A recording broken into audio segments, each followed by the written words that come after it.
Welcome back, everyone. Good afternoon. So I'm Rachel Bevan, Director of Statistics Division at the UN Economic and Social Commission for Asia and the Pacific. And it's my pleasure to welcome all of you to the third panel on data governance. So this morning we looked at different models and frameworks of data governance. This afternoon we're looking in a bit more detail about how data governance is approached in national statistical systems. And particularly in this panel now, we're going to highlight some different examples of countries' approaches to data governance. Given that it's the first session back after lunch, though, I'm going to try and make it a bit more interactive. So the first thing I'm going to get you all to do actually is stand up. I need you to go to somebody that you don't already know, say hello, introduce yourselves, and then tell each other what do you think data governance is, and you've got 1 minute to do it. So stand up, introduce yourselves to someone you don't know, and say, what is data governance?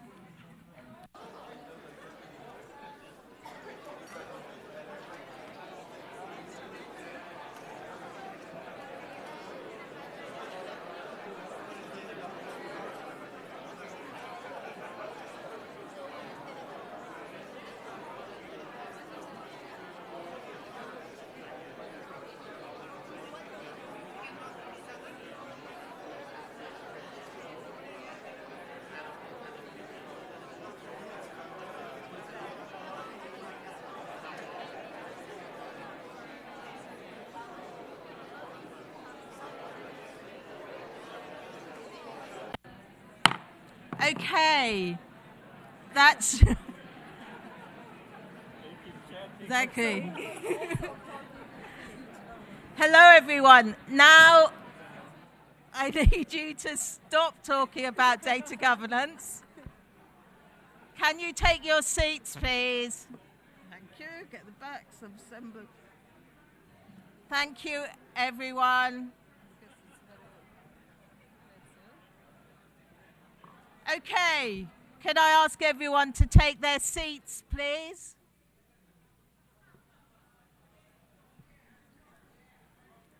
Thank you. The problem with doing that is you're all getting too enthusiastic to talk about data governance and to meet new people, but that's a good thing, so that's a great start to this session. Can you all take your seats, please? I've just given up. Okay, everyone, thank you. So we're going to be looking this afternoon and hearing a lot more about data governance at the country level. I'm really pleased, though, that I get to moderate this panel because we've been doing a lot of work on this issue in Asia and the Pacific.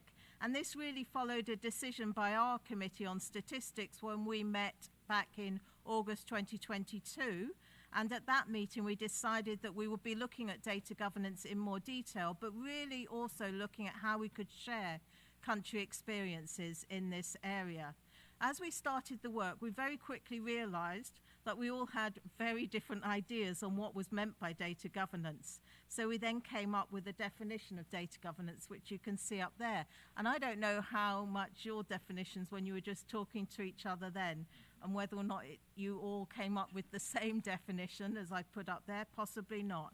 But we were really defining data governance as being the exercise of authority and control over the management and transformation of data with the objective of enhancing the value of data assets and mitigating data-related risks. And actually, I think already in panels 1 and 2, we've actually heard a lot about those different aspects. So we heard a lot this morning about data and valuing it as an asset, and also about the whole issues, many of the issues around risk. So in Asia Pacific, we also developed a framework with 5 pillars to help us to really have a common language when we're talking about data governance. And we've used this framework to develop a series of 1-page data governance profiles for a number of countries in our region. But the first pillar is around what's that real vision for data, so kind of the broader government's vision. The second pillar is around what are those management, the policies, the rules, the institutions around how you govern data. The third pillar was around that role, the different roles, particularly an NSO can take in terms of being a data custodian or being a data steward, and I'll come back to some of these. And then the fourth pillar is around data sharing and how you integrate data. And then the fifth pillar looked at data sharing risks and mitigation.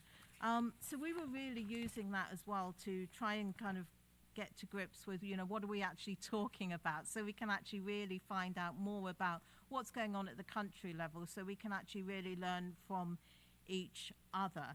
So before I introduce my panel, I will get to that. But first of all, we've also got a Mentimeter question. So through this session, we will have some questions for you as well, because I'm trying to keep the audience engaged because it's after lunch. So there's a question up there. You should be able to, on the Mentimeter, the code 62980527.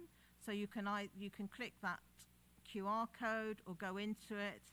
And then as we go through the session, do please answer the questions that come up. But the first question was really around, does my government have a clear strategic vision and intent for enhancing the value of government data? If you're not currently working in a National Statistics Office, just answer that from the perspective of an NSO which you're familiar with. So now, it's my pleasure to introduce the panel. So right on my right, I have Imam Mahdi, who's the Deputy Chief Statistician for Statistical Methodology and Information in BPS Indonesia. Welcome. Then I have Jūratė Petrauskienė from Lithuania, who's in charge of Statistics Lithuania. Very pleased to have you. And then we have to my left, Juliet Solano from Colombia. Dane, your Technical Director. Very pleased to have you. And then last but definitely not least, we've got McDonald George Obudo from Kenya, the Director General of Kenya National Bureau of Statistics. So we've got a great spread from across the globe.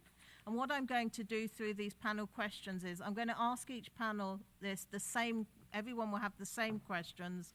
For the first one, you've got 4 minutes. The second round of questions will be going down to 3 minutes and so on. So we're going to have to keep things moving relatively quickly. And the reason we want to do that is so we get to hear from everyone, but also so that we have time as well to hear from the audience and to keep you all engaged as well.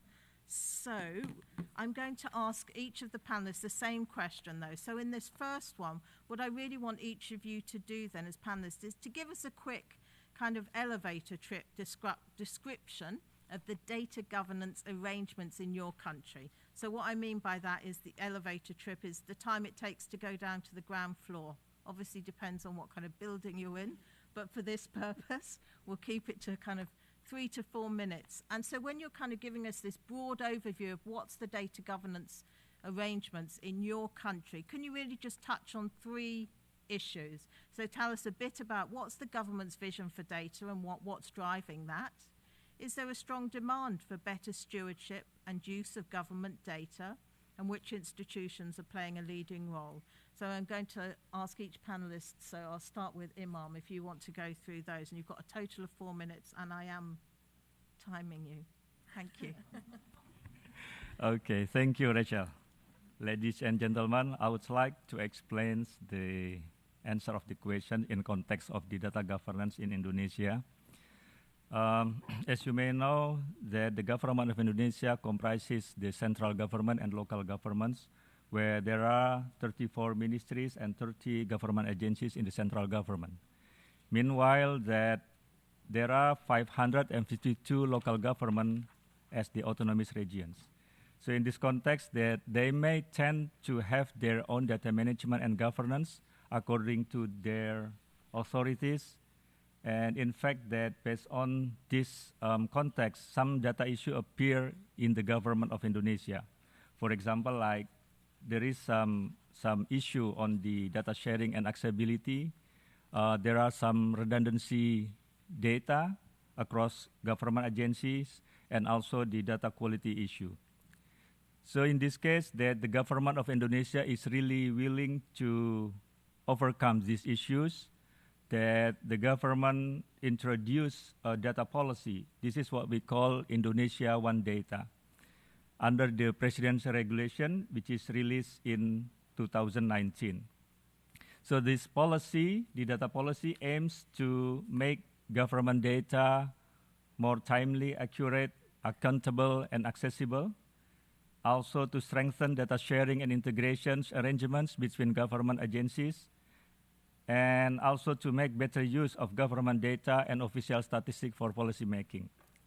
This policy is envisaged to become the data governance framework that would allow the development of integrated and interoperable data platforms across central government and local governments through common standard, and also to leverage the digital technology to bring greater social cohesion, to support digital economy, and to provide better public services. In this data governance, the Ministry of the National Development Planning is the leading institution, and the minister is appointed to be the chief of the National Data Council. In this context, also BPS as the NSO is a member of the council. The main task of the National Data Steering Council is to provide direction towards the national data development and also to establish data policy accordingly. I think that's a bit explanation in this case. Thank you. Thank you very much. And then you, Arta. Ladies and gentlemen, good afternoon. So you ask about government vision for data and what is driving this vision. So before the COVID-19 pandemic, Lithuania was strategically following the path of data governance federalization. The focus was solely on the internal needs of public bodies without considering reuse of collected data. With the pandemic, this concept collapsed, and it became evident that making data-driven decisions was not possible due to the fragmented state data. As a result, coming the new technologies such as Palantir, we have Palantir together with new vision and ambitions naturally led to the emergence of prerequisites for centralization, both in practice and in law. With the high support of the government behind, Statistics Lithuania step by step underwent reforms and developed a new concept of centralized state data governance. Statistics Lithuania turns into a central data point for public sector data reuse and IT solution services provider for public sector bodies as well. It is an internal state data ecosystem for decision makers, a centralized opening solution for public sector data, sandboxes for health data reuse, scientists and public institutions. In addition, Statistics Lithuania provides to other state institutions resources of data platform for their own data exchange needs. Changes in legal regulation were part of this reform, and since 2023, the new law of official statistics and state data governance has entered into force. Statistics Lithuania has become the state data agency, and we undertook two different roles in the state, the producer of official statistics as before, and the steward state data. The purpose of using state data were expanded, and after serving the needs of official statistics, it can be used for monitoring of country development. For decision-making, researches and innovations, legitimate needs of state and municipal institution, crisis data managing, education, governmental projects, and finally data opening and reuse. All these created prerequisites for active participation in the implementation of the Data Government Act, and in September last year, Statistics Lithuania became national single information point and competent body. When we talk about strong demand for better steward and use of government data, the need for effective state data governance nowadays is enormous, and we live in turbulent times when local and global crises become a daily occurrence, and the decisions that govern them must be taken here and how. Now, retrospective official statistics is most cases are not longer able to meet operational informational needs, and at the same time, on daily basis, both at individual level and in the state level, public sector generates high amount of data, which official statistics being, as mentioned, about rather respective or respective and able to cover and generate the need output. Which institution plays leading role in Lithuania? The data governance policy is formed by government together with relevant ministry, and it's implemented by the state data agency. We implement this. In short, the National Statistics Office undertakes the competence of the data domain. Thank you very much. Can I also ask them, do fill in the question on the Mentimeter, maybe as the next speaker's speaking, we can also show those results. Thank you. But if I go on to you, Juliet, to say a bit about the work in Colombia. Okay, thank you, and good afternoon to everyone. Okay, the core message is that Colombia has established a data governance with the data stewardship role managed by the National Statistical Office within the National Statistical System, and there is also a data governance for the wider data ecosystem led by the Presidency and the National Planning Department. These two spheres of governance are operating in a coordinated manner. Colombia's data governance arrangements have been quietly evolving in the last few years. The last year, our statistical law was enacted. So this law established the National Statistical Office as the main producer, regulator, but also the data steward of the country. In this line, aligned with this, we create the Committee of Data Stewardship for the National Statistical System, and in the law is also established how we define the governance and the data stewardship. It's the responsibility that we have as the National Statistical Office to facilitate the alignment of statistical information with the needs of public policy from the National Statistical System members.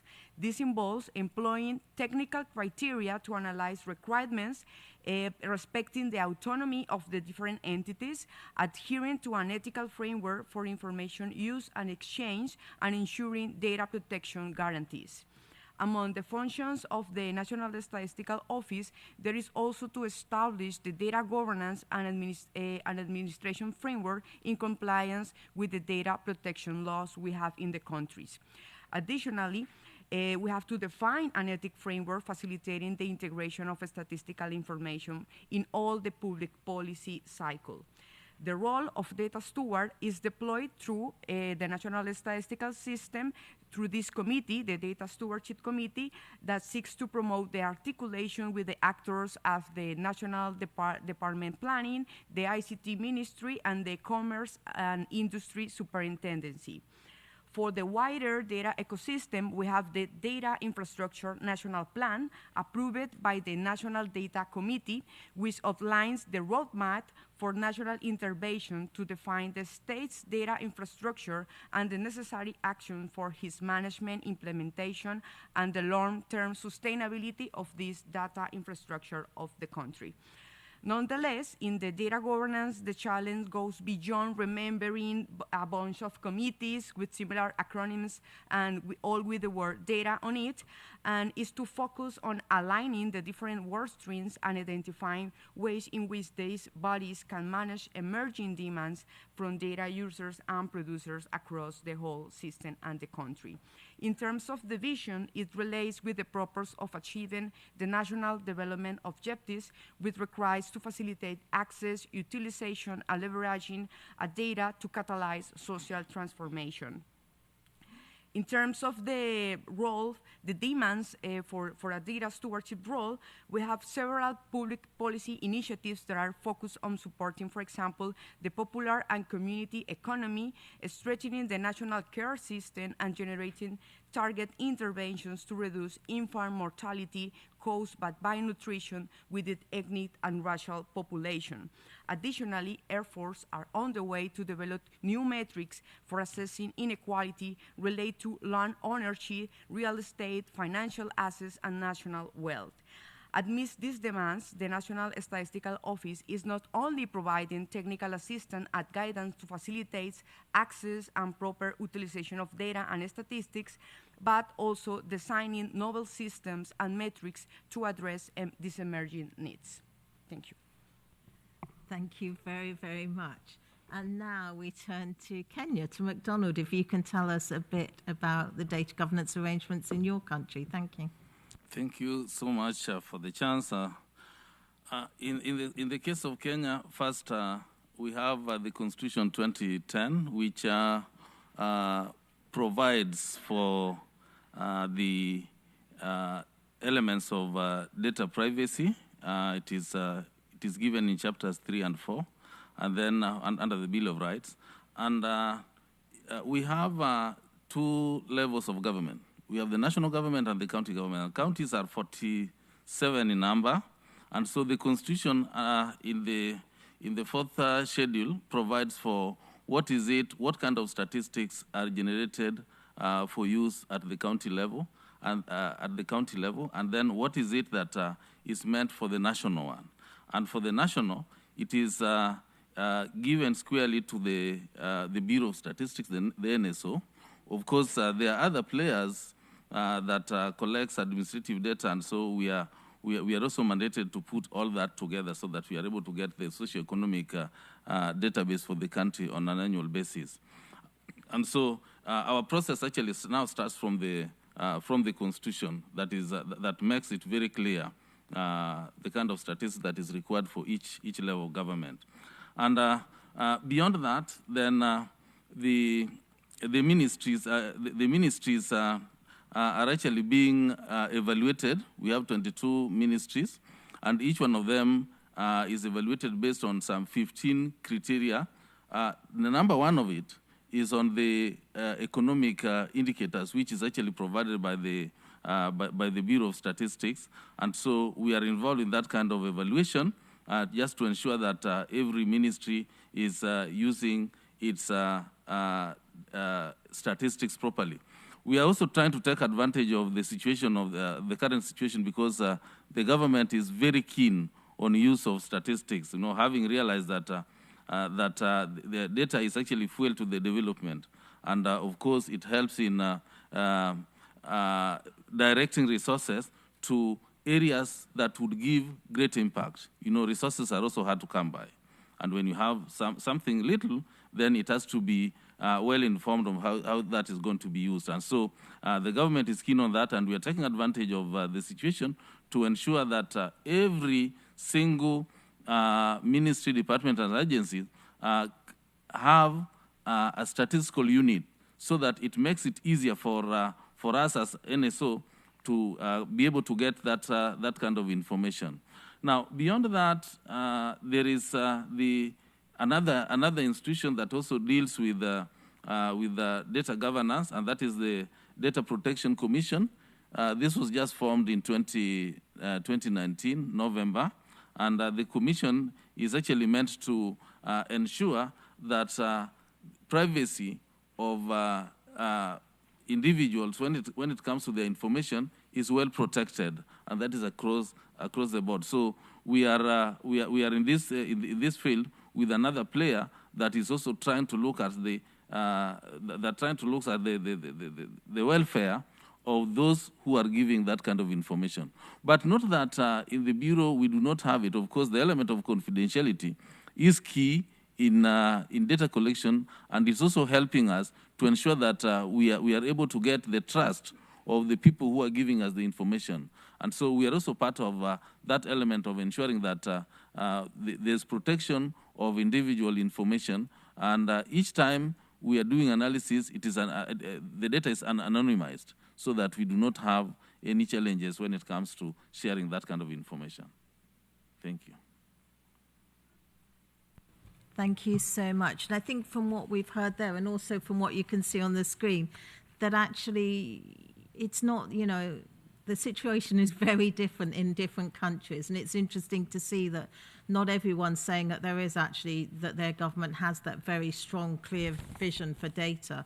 And I think from what we've heard already as well, there are very different kind of models, different ways in which the government's viewing it, but also different challenges in terms of that coordination across different parts of government, also recognizing even more complicated when you have local forms of government as well. So in this next kind of section, we're going to be talking a bit more and hearing a bit more really about the role of data stewards. So I've got another audience question, which should come up on the screen. So when we're talking about this role of data governance, one of the really important things is around what's that role of the NSO in terms of how are they balancing their more traditional role as a data custodian. So I think national statistics offices have for many years been managing data and making sure they ensure the quality of the data. But then the data custodian role is a kind of in some ways seen as a role that goes above and beyond that. So the data steward role goes above and beyond that role of data custodian. The data stewards really take a kind of longer term perspective, more strategic perspective, and really looking a bit more about how they can add value to the data. So I wanted to ask all of the panelists now is if they could tell us a bit more about which part of government is taking the data stewardship, the data steward role. Is it the NSO, like we know goes on in Stats New Zealand? Is there another part of government that's taking that role of data steward, like we've heard already about digital agencies or ministries of ICT, or is it no one? Is there a much more kind of, distributed type of arrangement where it's a collaboration with many different agencies? So I'm going to go and ask each of the panelists, and this time I'll start with Jūrate, and then we'll carry on. Thank you. So in Lithuania, this role and leadership was unambitiously and consistently taken up by the NSO in order to achieve these prior tactical goals were set. As I said, the reform of legal regulation of state governance was initiated. Necessary modern technologies were acquired and human resources with new and upgraded competence were recruited or trained. You also ask, is there another part of government taking the role of data steward, like digital agencies? So I can say that yes.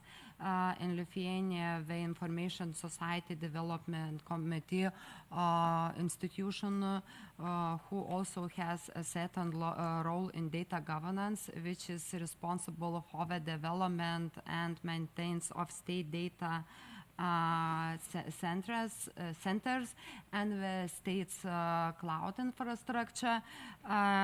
Need to mention that state data ecosystem for analytical purposes works on separate cloud infrastructure.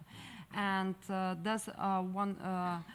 and third question, does one or part of government have this role? And it's more of collaboration with many different agencies playing key role.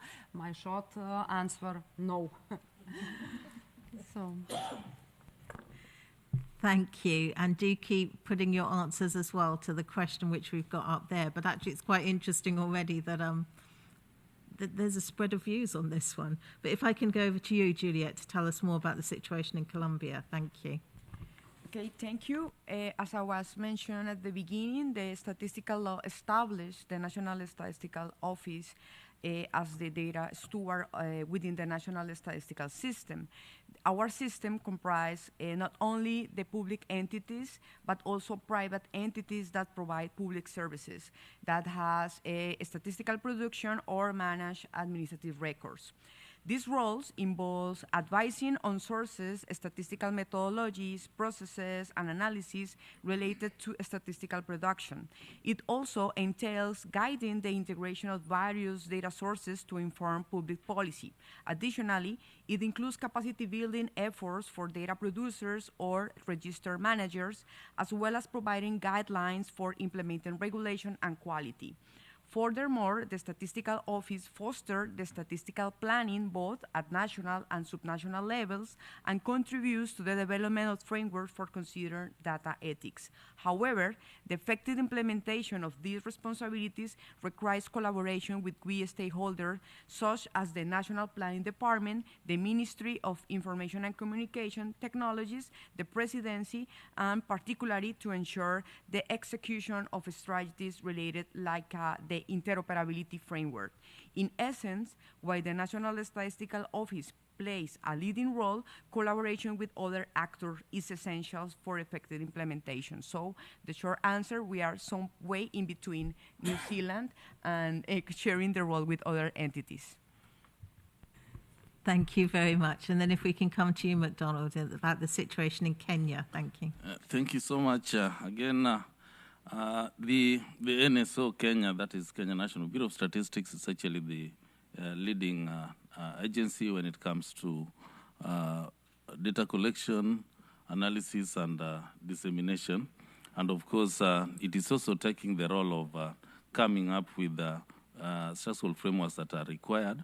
But there are, of course, other players, and so under the coordination of national structural system, we are able to bring all the entire government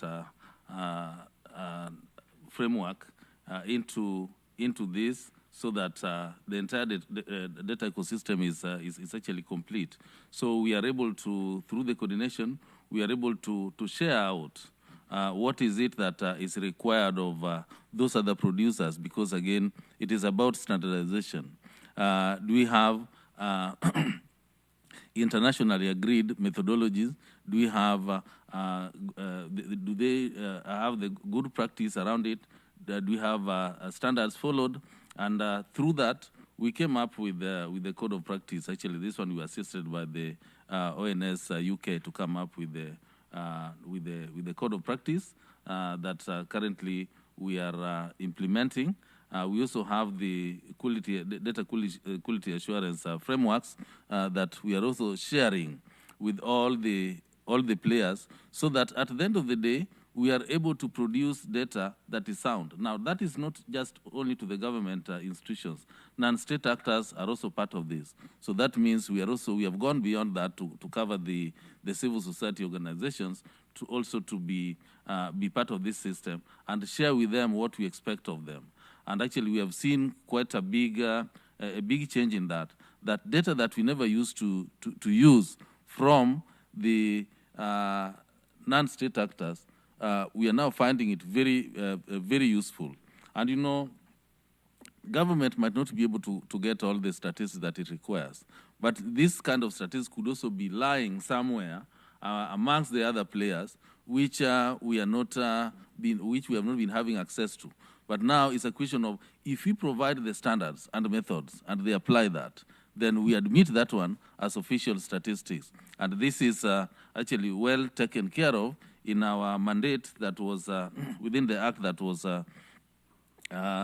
amended in 2019.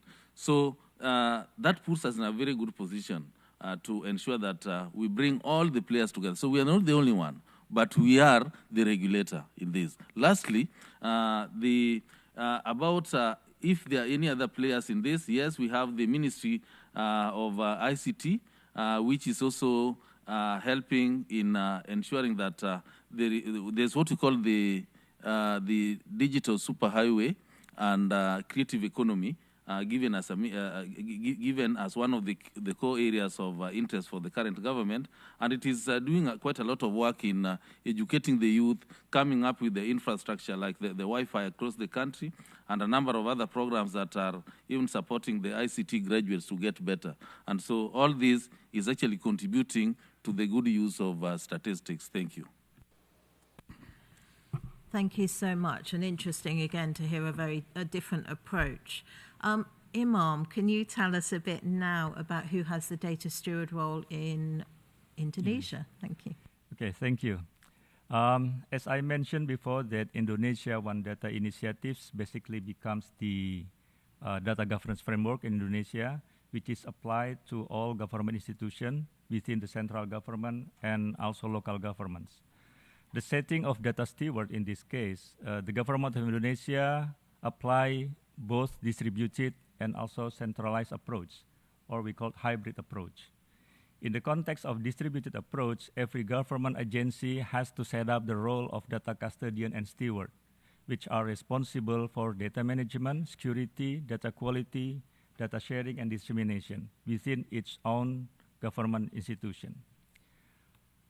In order to enable the collaboration among government institutions, we set up the data forum to facilitate the coordination among stakeholders, among the government agencies, in order to resolve the data issues and also to set data priorities.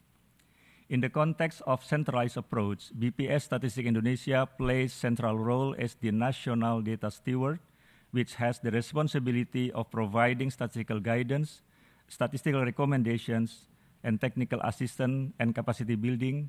Also, we conduct the evaluation of statistical activities to all ministers, government agencies, and local governments.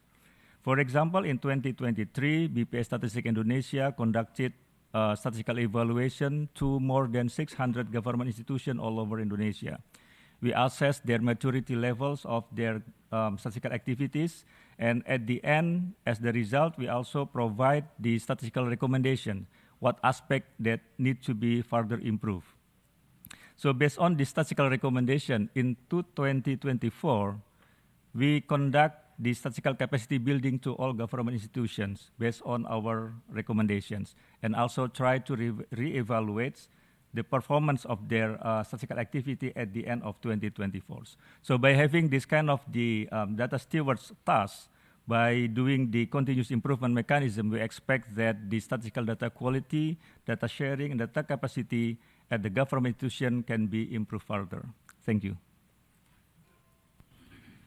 Thank you very much. I think we've heard a lot of different kind of approaches, haven't we, about how different people are really viewing that role of kind of data steward, and different NSOs that are taking a kind of perhaps some of them are having that role in terms of, I think all of them are doing things in terms of data standardization, data coordination, and bringing data together, but some of them actually taking a role kind of over and above that as well, and doing more in terms of the leadership, also acting more on behalf of other parts of government in terms of almost regulating other parts of government, rather than just kind of collating the information and just kind of quality assuring it.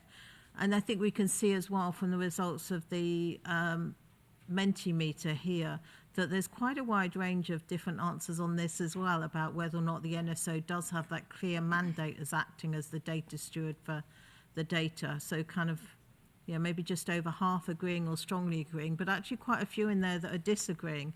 And actually it isn't the NSO necessarily then that does have that clear mandate. Maybe they have a mandate, but it's not very clear. But it's interesting to see the variety of approaches there. So we've heard a bit already, and I think this morning as well we heard about data integration, because that's really is a key part of the data governance arrangements, is how are the NSOs actually bringing data together. One of the key parts, are they bringing data together? I think probably most NSOs are in terms of bringing data from other parts of government. That's definitely the role NSOs, have taken to a greater or lesser extent for many years. But actually, we also have heard a little bit about some NSOs also have that role to bring in data from other places as well, private sector data. But I think there are also differences in terms of approach, in terms of why you might be actually bringing that data together as well, whether it can then be used just for statistical purposes, or can it be used for other purposes as well. Perhaps if we can put up the next question on the Mentimeter as well. just around risk. We know that it is a risk bringing data together. So if you want to just write some responses there as well, that would be great as to what you think might be the biggest risk in increasing data sharing and integration, particularly around government data. So I'm going to ask the panelists next to tell us a bit about how their NSO is actually integrating data, whether that's government data or whether or not it goes beyond that to other sources of data like private sector data. Is there legislation in place for the NSOs to access administrative records? But also if you can say a bit about, is it just for statistical purposes, or are there actually procedures as well which allow researchers to use some of that data when it's anonymized? I'll be clear on that, not the raw data, just when it's anonymized. So I'm going to go and hear from each of the panelists in turn, and we're just going to the next person. So Juliet, I was going to start with you this time. If you can tell us a bit about data integration in Colombia. Thank you. Okay, in terms of, again, our legal framework, we have a definition of the statistical system that considers the producers of official statistics, but also considers the entities that has administrative registers. In both cases, the entities that are part of the system have the function to ensure the access of this data and information for the statistical office. So this allows DANE to produce a lot of statistical products based on data integration from different sources, mainly from administrative registers. DANE also has implemented transparent procedures for all the users to access statistical information beyond offering anonymized microdata on the Open Data portal. We provide specialized processing rooms where users can access highly disaggregated data while ensuring confidentiality. Within this control environment, integration of the data from the National Statistical Office with users' own data is facilitated, enabling more detailed analysis and processing. These mechanisms has empowered entities like the Ministry to access granular information, facilitating, for example, the impact evaluation of their policies. This is also a mechanism that is available for research. It allows to have more detail and this granularity in the information they could access.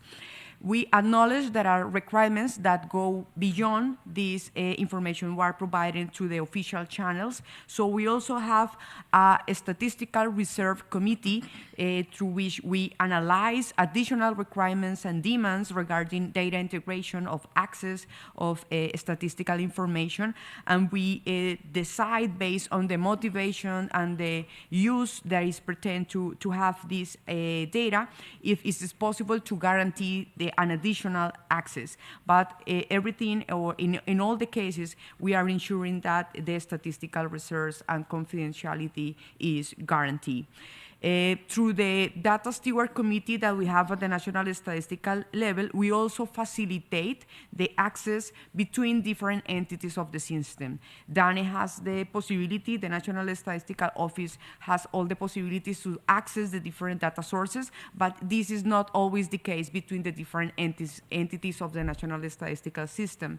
So through the Data Stewardship Committee, we also receive these demands and try to analyze them and provide and guarantee and facilitates the access of different data sources between other actors of our national statistical system. Thank you. Thank you. Really interesting to see the real strong focus there on kind of users of data and actually thinking about the research purposes as well, and that you set up this different environment to absolutely safeguard the confidentiality, but also the fact that you're continuing to look at it as well, which I guess is important as well, because we know that as we're setting up data governance arrangements of any kind, that we need to be flexible. Because I think we've heard already, you know, COVID-19 hits and that changes what kind of data you need and different arrangements. But if we can move on now to McDonald to tell us a bit about what's going on in Kenya. And please keep filling in the Mentimeter, although there's a lot of responses there already, which has given me a lot to read. Thank you. Thank you. For the Kenyan case, when it comes to integration of data, the NSO, as you're aware, we we depend on the administrative data from the government ministries, departments, and agencies. Of course, we also get census data and sample survey data from households, and also we have the enterprises where we collect information. And of course, there is also data that is coming from major data producers, especially on the economic data front. Now, all these, of course, other than the census one, but majority of them, and particularly so when it comes to administrative data, we are able to put them together and produce an annual publication called the Economic Survey, which gives provides for statistics in all the sectors of the economy every year. And much of this is actually done through the formation of the technical working committees, which would sit. They're actually, those committees are meant to sit on a quarterly basis. We have the trade statistics committee. We have one on education, one on health, one on governance, peace and security, all that. And so when they come together, when we have all this information together, we are able now to come up with a publication that would serve our interests the whole year. And it is really used by the government and the private sector on in different ways. But we are also careful to look at data coming from different sources. Let's say when we talk of census, what is the census? If it is a census year, and we are also having the administrative data, and we are also having maybe a recent sample survey, are they related? We want to look at them. We also do the validation of such kind of information and get to see, do we have information that is significantly comparable, or there are differences, and if there are differences, what will be causing those differences? And so then we are able to get explanation as to, for the cases where there are differences, if at all there are, and tell the public why we are getting differences from this approach being different from another one. And so that becomes that has become very useful to us, and so we are able to mobilize all the players within the ecosystem to ensure that we get the information. About the presence of legislation to get administrative data, yes, we have in our Statistics Act, we have 10 mandates. One of them is actually very clear on getting the information from all the other players. And so we religiously get this one from them. I know the private sector, particularly the businesses, they're a bit, some of them are a bit stubborn when it comes to that. But again, the law is also clear on when you refuse to give information, what are the penalties. But we are now working on the statistical regulations to help us enhance the act that we have. About if there are any statistical, if for statistical purposes there are also procedures for researchers. Yes, you know, ours is to produce and disseminate statistics, and so there are other players who are also producing statistics, which we are not really controlling. For example, what is happening at the universities, we are not able to control that, but we are still able to consume what they are producing. Thank you. Thank you. And again, a different kind of emphasis on what you're doing, but really interesting. So I'm now going to move over to, let me make sure I get my order right. It's Imam next, isn't it, from Indonesia, to tell us a bit. I mean, you kind of said a little bit already, but it'd be great to hear more about how you manage this data integration. Thank you. Okay. In Indonesia context, our current Statistic Act still needs further improvement to have sufficient power, to have sufficient authorities of the NSO for data acquisition and integration purposes. So in fact, the ability of BPS as an NSO to access and integrate data from different data sources like administrative data, private sector data, and individual data is really depending on their respective legislations, which impose some restrictions of data access for producing official statistics. For example, in practice, that BPS already utilized the customs data in order to produce monthly international trade statistics. So this administrative record is fine to be used by BPS. But another example, like tax regulation actually protects the individual data exclusively. So in this case, that BPS is really hard to get the access of the tax data regarding their data privacy. For building, for example, like we try to build our statistical business registers. In terms of the e-commerce data, after years of struggling and approaching to e-commerce providers, finally BPS has gained access aggregated data, and we have to ensure that BPS has the capability of performing data protection and data security. And also we have to ensure that BPS should oversee the private data and business competition among the e-commerce providers. So these challenges is really taking time for us to have the data integrations. And it is really important that we have to build the data partnership, and also we have to build our trust to our stakeholders by showing the values of the data integration. In this case, BPS has been developing the data platform in order to enable data integration from different data sources and to provide the statistical analysis and insights based on the confidentialized microdata to the policymakers, researchers, and academia, of course, by some procedures to follow. I think that's all. Thank you. Thank you very much, and thank you as well for sharing the challenges as well, which I think is also, it's so important for us to realize as well. It's easy to say these things, but actually, as you say, it is very challenging, isn't it? And if we can then hear from Yuata on what the situation is in Lithuania. Thank you. First of all, we integrate primary data. It makes it possible to combine data efficiently, and we do it using standard and flexible tools and software, and following the main principles of privacy, confidentiality, and transparency.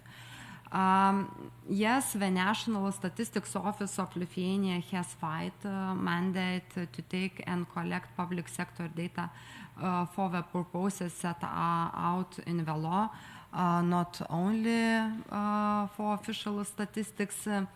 In addition, it has a mandate to centralize data opening, to provide health data for reuse, and to act as a single point of contact for reuse of protected category sets under the European Data Government Act. And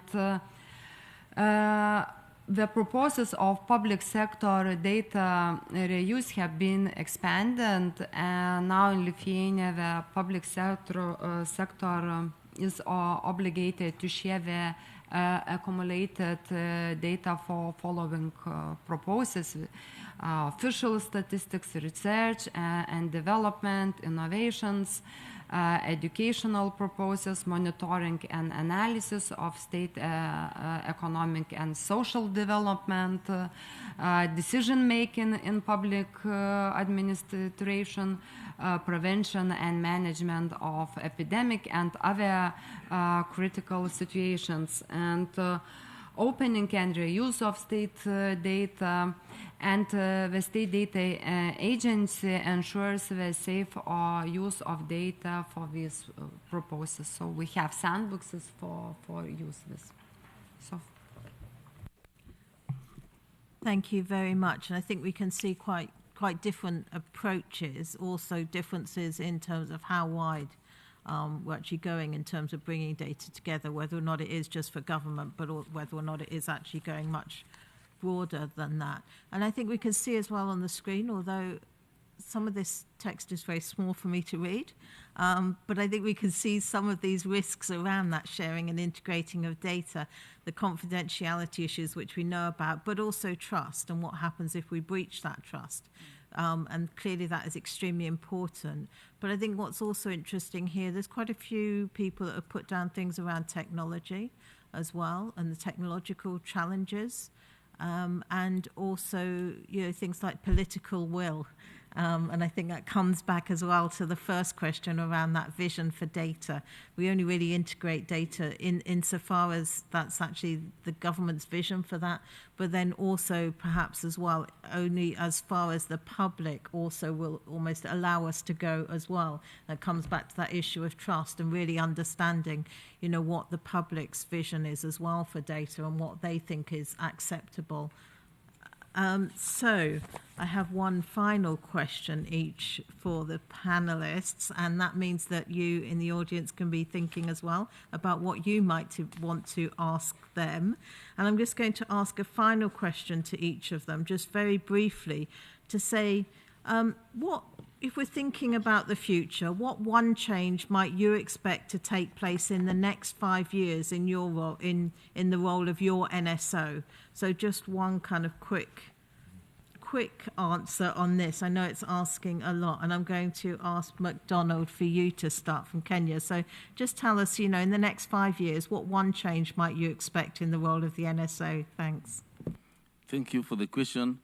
Actually, based on the discussion that we had in the morning, in both sessions, the first and the second, and the element of the big data, I'm seeing a situation where there'll be a shift from our way of data collection. We are going to move away from the traditional way of data collection.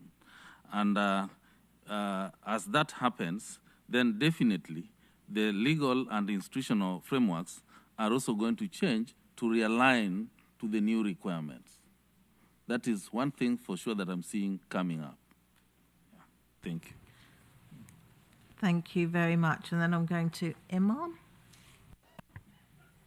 Yeah, similar to Kenya. So BPS Statistics Indonesia will take the strategic actions, including the revision of our Statistics Act, in order to strengthen the new role of data steward in new data ecosystems. Also, we would like to enable the utilization of big data for producing official statistics and to change the statistical business model and also organizational structure, including the statistical methodology.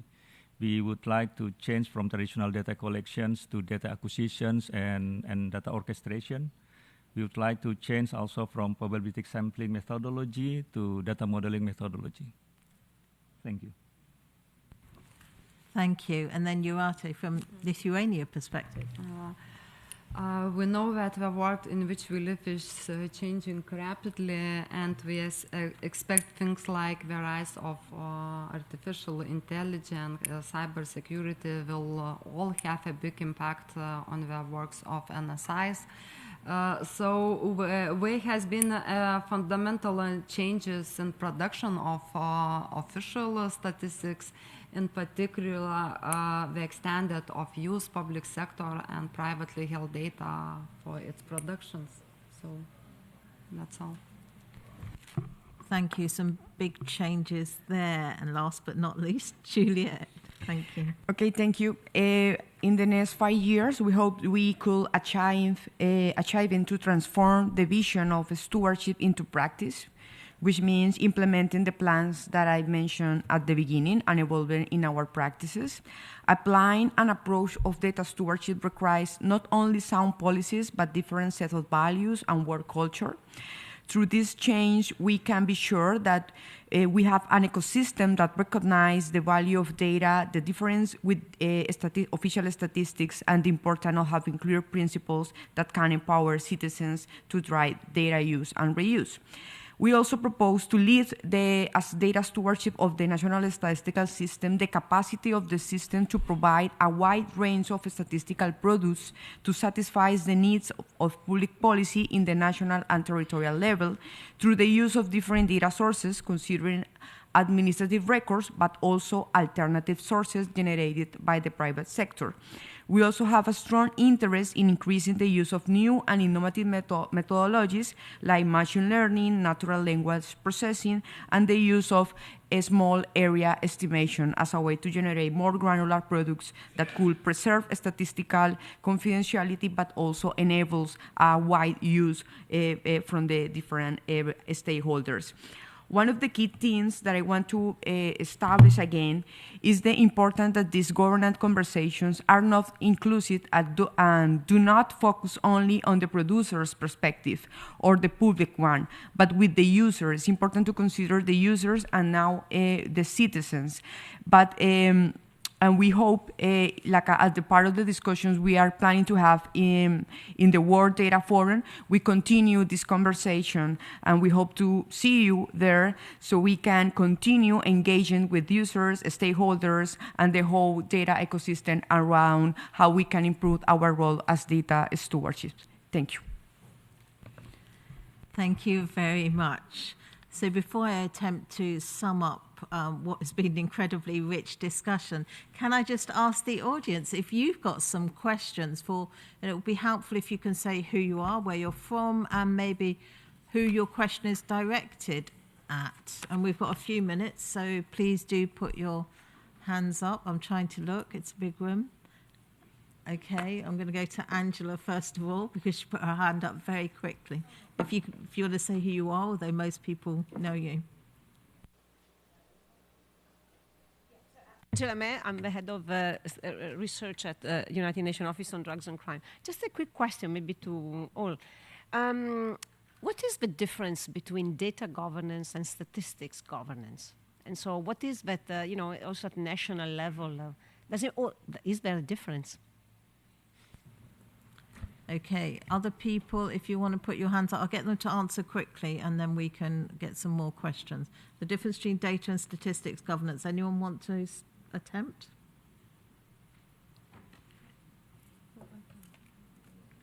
Yeah. Okay. We talk about official statistics and state data. And official statistics, we have rules, we have methodology, we have indicators, and we must to go according to rules which we have all worked. Yes, state data government. Here it's a little bit different goals, issues, and things what we want to do. Here we must help for our country to make decision according data. We must do database-driven decision. So here it's a little bit too difference between official statistics, normal, what we have for hundreds of years, and other state data. Thank you. Did you want to add, Imam? Yeah. Data governance basically it's like in more general sense of data, because statistical data is part of the data. So in this context, that as I agree that statistical governance, there is specific objective to approach, to also to establish the methodology in this case. However, that there is a strong relationship between data governance and statistical governance, because statistics is always needs the data to consume in order to produce the official statistics. So that means that we have to put NSO in the position in the data governance, because without data governance, that means the statistical governance cannot work as well. Thank you. Thank you. Have we got some more questions from the audience for our panelists here? I'm just looking around so I can see. Oh, yeah. Shada, please tell us who you are. Big thanks to the panel. This is Shada Badi from Open Data Watch. I was kind of disappointed that none of the panelists, in terms of looking ahead, was mentioning the challenges that we are facing with counting or leaving no one behind, basically capturing the intersectionality of data, capturing the multiple characteristics of people, and kind of marginalized group, discriminated groups, and so on. And I know, despite all the work that I know you guys doing, some of you like Colombia, where do you see that work? Because it's very complex for us to adjust our statistical systems to cater to these needs of intersectionality analysis. Where do you see that work under data stewardship or under sort of like innovative approaches to data? Thank you. Thank you. Maybe if I ask Juliet, did you want to reply to that one? Just to pick on you. Yeah, thank you. Thank you for the question. When we pursue for the next years working with different data sources, not only the traditional ones, but the administrative registers and the alternative sources, we see that this is a possibility to start to visualize better in statistics these populations and phenomena. We also consider that the use of new methodologies like the machine learning, natural language processing, artificial intelligence, and small area estimation is also a way in which we can use the data we have based on surveys, the census, and the registers, and start to increase the granularity of the information we could generate. This is one important line of work we have. But in terms of the rest of the system, it's important to recognize that they need more guidance. We developed a guide to advise on how to include these different perspectives in the statistical production. So we know that it's important to continue enriching these kind of instruments in order to facilitate his implementation by the different producers and owners of administrative records. And it's also important to recognize that as statistical offices, we need to generate capacities and destinate resources in order to accompany and advise the other entities to visualize these elements in the statistical production. So I think this is going to be the additional answer. Thank you. Thank you very much. And have we got any more? Say something? Yeah, no, please do. Yeah. I think we must have left it out of the element of leaving no one behind, because SDG is already taking care of that, and we expect that by 2030, nobody will be left behind. But I can demonstrate one case. Yeah, can demonstrate one case. Kenya has taken a step of ensuring that the intersex is taken care of. We counted them in 2019. I'm not sure how many countries have done that. So we have included a third sex, that is intersex. And we have indeed found 1,524. And these are groups that require specialized attention. This is a biological problem which we have to deal with. So I'm looking at it that if you all make efforts towards such, then in the next 5 years or so, we'll not be leaving anybody behind. Thank you. Thank you. And have we got any more questions from the audience? Let me try and... We have a few more minutes before I'm due to... Yeah, Mom. Yeah, regarding the no one left behind policy, there is two approach to cover this policy, no one left behind. In the statistical approach, we always present our data based on the macro data in terms of indicators. So, but the policymakers wants to be more precise. For example, like poverty indicators, the policymaker would like where and what type of household that having this kind of the poverty levels. So in this context, in terms of data governance, the integration between statistical data and also the administrative data is really important in order to gain some more insights. Not only we provide the statistical indicators, but also we can recognize in more lower disaggregated data by having this administrative data, so that we can help the policymakers to identify which household having this kind of poverty levels. Thank you. I maybe add on also maybe more similarities than differences, and centralization makes it possible to reach everyone, at least everyone's data that state collect. And of course, modern technologies and, for example, Statistics Lithuania State Data Agency, we are able and have a mandate to gather data from any hospital. So we have all rights and we have all data. Thank you. Are there any more questions from the audience or for any particular panelists or any kind of comments on what we've heard?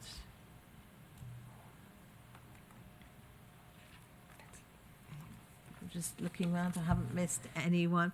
I mean, just to kind of, try to sum up some of what we've been hearing, I think that it's very clear that there's no one size fits all.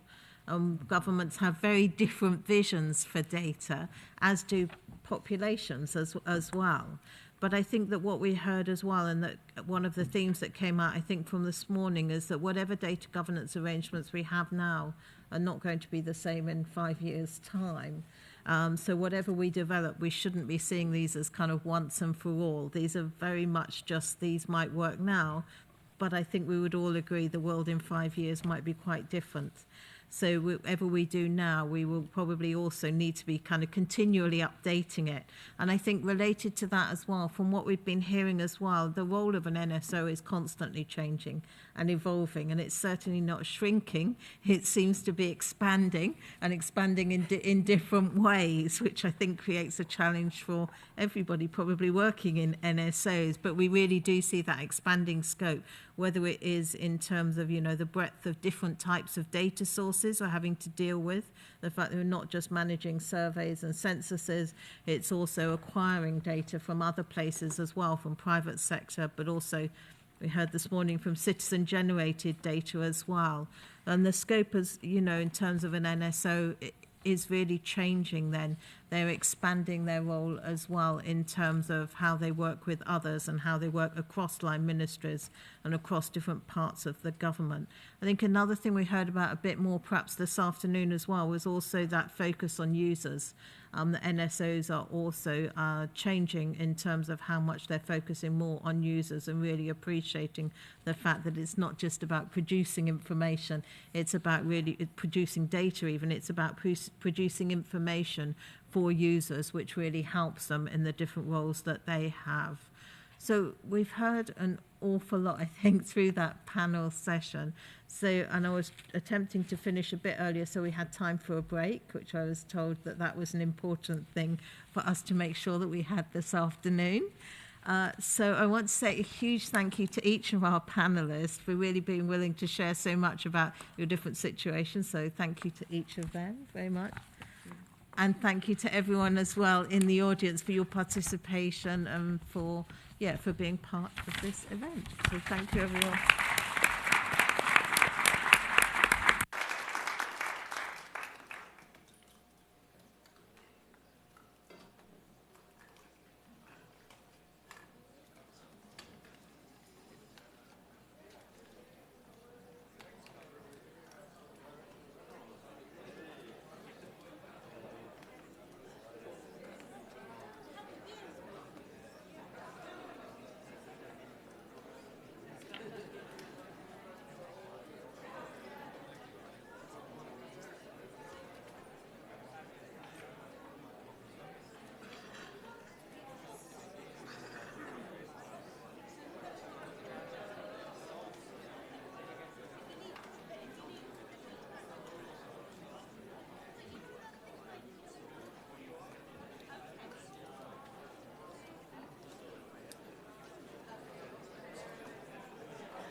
Ladies and gentlemen, last round for the day.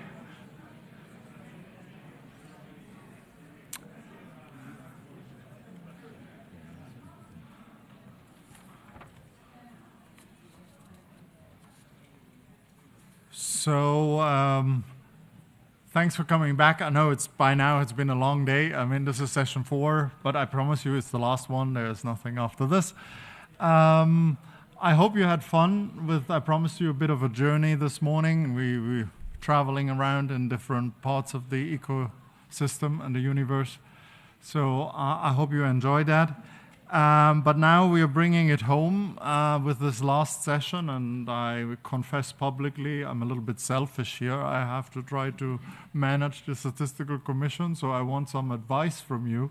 What do we now do with all of that wisdom, and how do we bring that into the Statistical Commission? So that's actually sort of my landing pad at the end of the day. So the Statistical Commission, as you know, we changed our terms of reference 2 years ago to broaden it a little bit, to make the Statistical Commission, we should perhaps call it the Statistical Commission, Statistical and Data Commission now, to make it the international, the United Nations governing board for all kind of data issues. So I think, should we do that? Could we do that? How would we do that? So these are the governing questions over this, hovering over that panel 4. And I have some really good people sitting right next to me here who are going to help us reflect on this. And we are going to do this in 2 rounds, and then questions from you. One more general question. I will ask everybody perhaps to make a kind of opening statement. What is data governance for you, and how can we incorporate what we have heard today into the work of the Statistical Commission? How can international collaboration and standards play a role in harmonizing data governance practices? Is that desirable? Is that possible? And what role would the Statistical Commission play? And I think every thought, let's be creative. When we prepared this, I said, if somebody says we need to move the Statistical Commission to the Bahamas to have a more enabling environment, maybe that is one of the solutions. But I just want us to be open and creative and think about this. And how can international statistical organizations and national statistical offices work together more effectively to promote some kind of global understanding on good data governance, which includes also aspects of human rights and, of course, ensuring data privacy and security, which are the topics that are really dear to us. So this is the opening salve. I will give everybody 3-4 minutes to talk on that topic, and then we drill a little bit deeper with everybody. And perhaps you can also just introduce yourself, then I don't make an embarrassing mistake of mispronouncing your name or moving you from one organization to another. So let's start with George. You can tell us who you are and your initial reaction to this panel discussion. Thank you. Thank you very much, Stefan. My name is George Simon Ulrich. I'm the Chief Statistician of Switzerland. I'm also Vice Chair at the Bureau. And I think we have a topic which is not so easy to answer. I mean, as we have seen in the discussion, what is understood by data governance, that's maybe one part of the story. That's kind of the normative frame of it. And we see that how difficult that is. This is one part. The second part, I think it's even more important. This is the question of where do we stay? Even though we are more than or almost 200 countries here, every single country stays on another spot. They have a different precondition. I mean, some of them are purely doing statistics. Some other of them have already another role, such as data management. And even there, the data management is not so clear. Is it administrative data? Is it data for everything? Is it statistical data? Whatever. I mean, the question is, what is data? So you see, this is already quite a difficult thing. But the most important thing, I think, here in that room is actually the third thing. What can we do? What can we reach within a year, within 3 years, within 5 or 10 years? And there, of course, we have to be realistic. I mean, leave no one behind is quite difficult in that topic, which is so complex.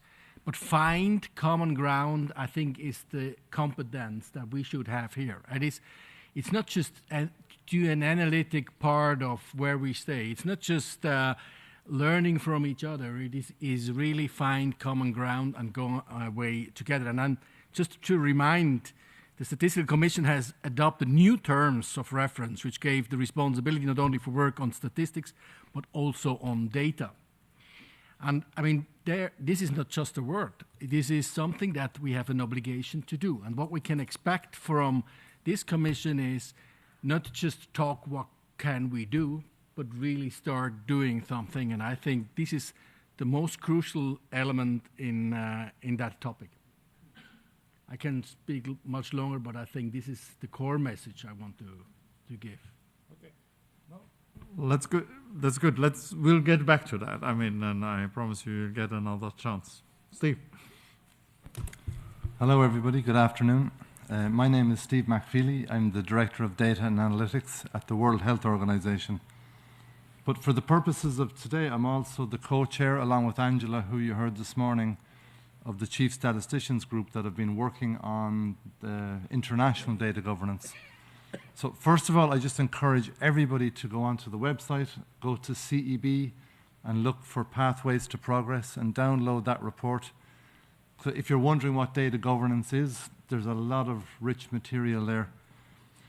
But at WHO, I'm also grappling with how to improve data governance at an institution.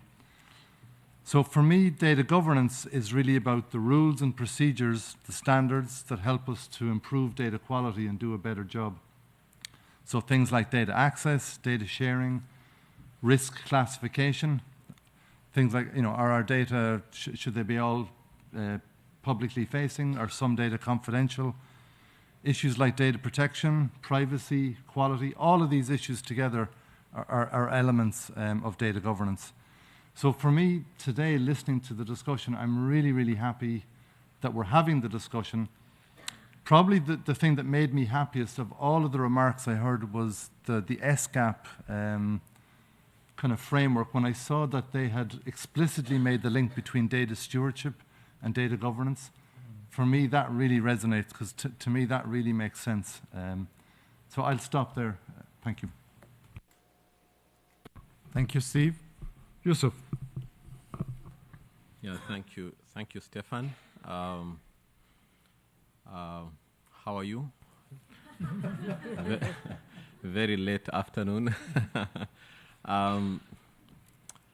We had very good discussions today morning, especially the first panel and the second panel on the private sector. And one thing is very clear now. Going forward, official statisticians will not get most of their data from what they produce. They'll get most of their data from other government institutions and the private sector. And today morning from Paul, he said something that resonated so much with me. About data access.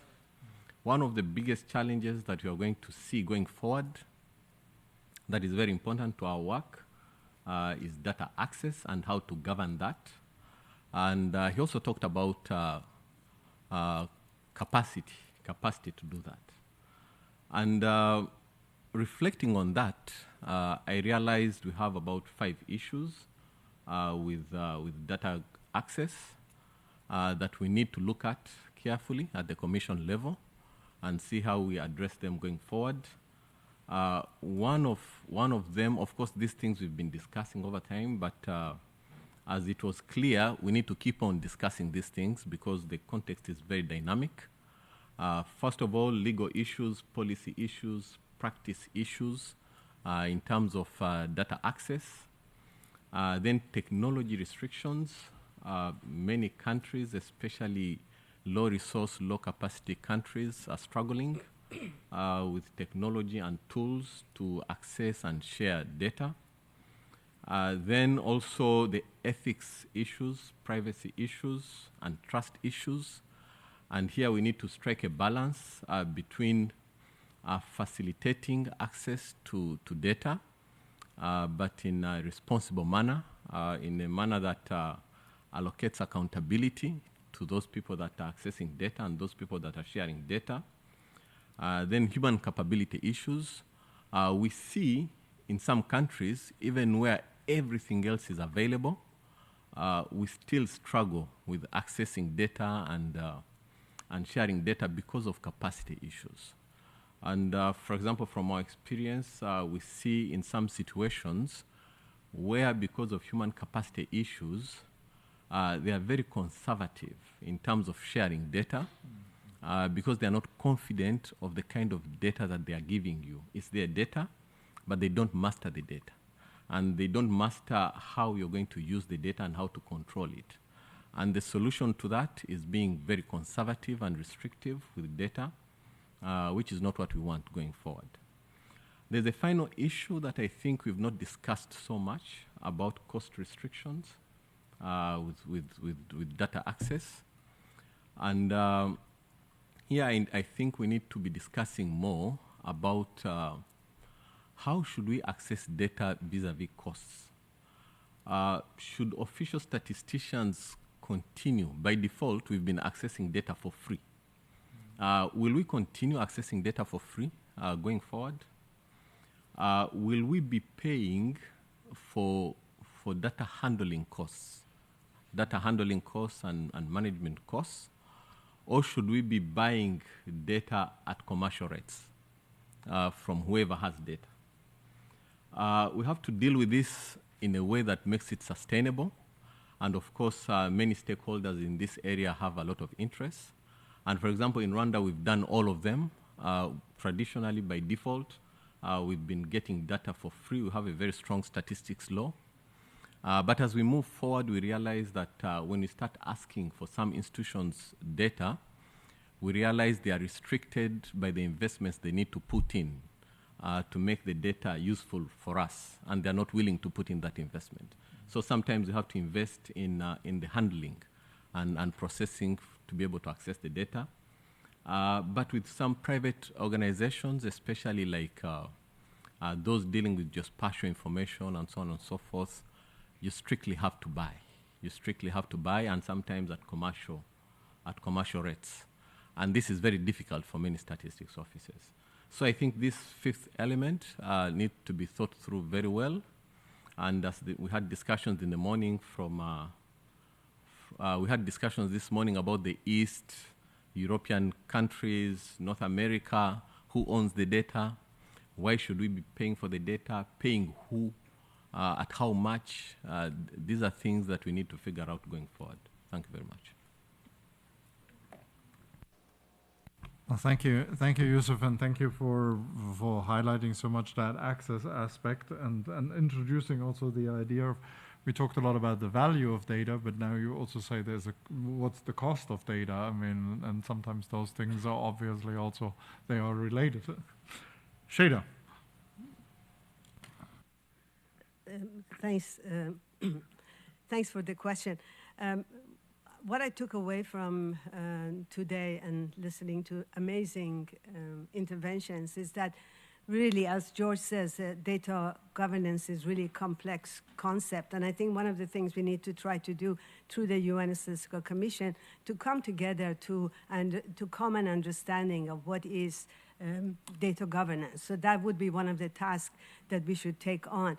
For me, is really building an enabling environment, whether we're talking about policies, procedures, or practices, or capacity, is building an enabling environment for along the data value chain to be able to get value from data. So really the eye should be on the focus on how can we get value from what we're trying to do. So data governance for the sake of data governance is not really useful. So it should be really for getting some value out of that.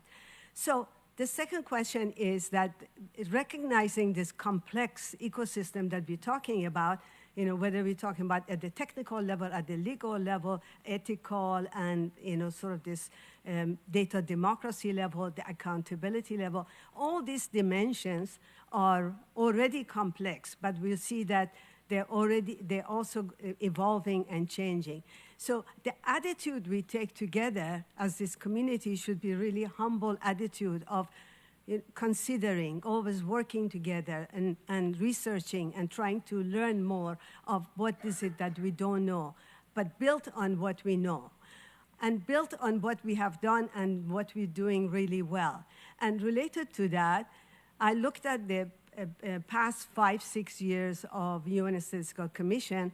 Actually, one of my staff, one of my colleagues did, being in Open Data Watch, we're really watching always for different things happening. And we're looking at to see how UN Statistical Commission has been doing on capturing data governance matters or considerations. And it's not that bad.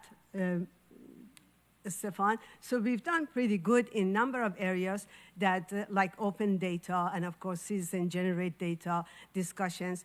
Data stewardship is one of the main topics that we have taken on, which I'm really glad to see that in the past few years we've been picking up. And, of course, open data has been another topic that's been very high related to data governance that has been on the UN Statistical Commission's agenda.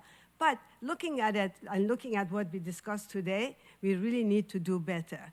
And we need to sort of look for opportunities how the UN Statistical Commission can address and bring some of these key considerations into integrating into the work of the Statistical Commission. And we can talk about that some more, Stefan, but one thing that I just wanted to put on the table that I've been very much involved in is with the data stewardship work stream. And it's a very good example of how we have a working group that's working on that. It's very inclusive, includes countries, includes national statistical offices. We brought some experts who know much more about ways of doing ethical data work. So it's a group that's very inclusive and is coming up with recommendations and suggestions. You'll have it on the this year's agenda of the UN Statistical Commission. But it's a practice that maybe we could pick for other topics if we want to pick up security, privacy, ethics, or other dimensions, data agency, other dimensions of data governance. I stop here. Oh, thanks, Shada. And you built me a fantastic bridge for the next question then to George then.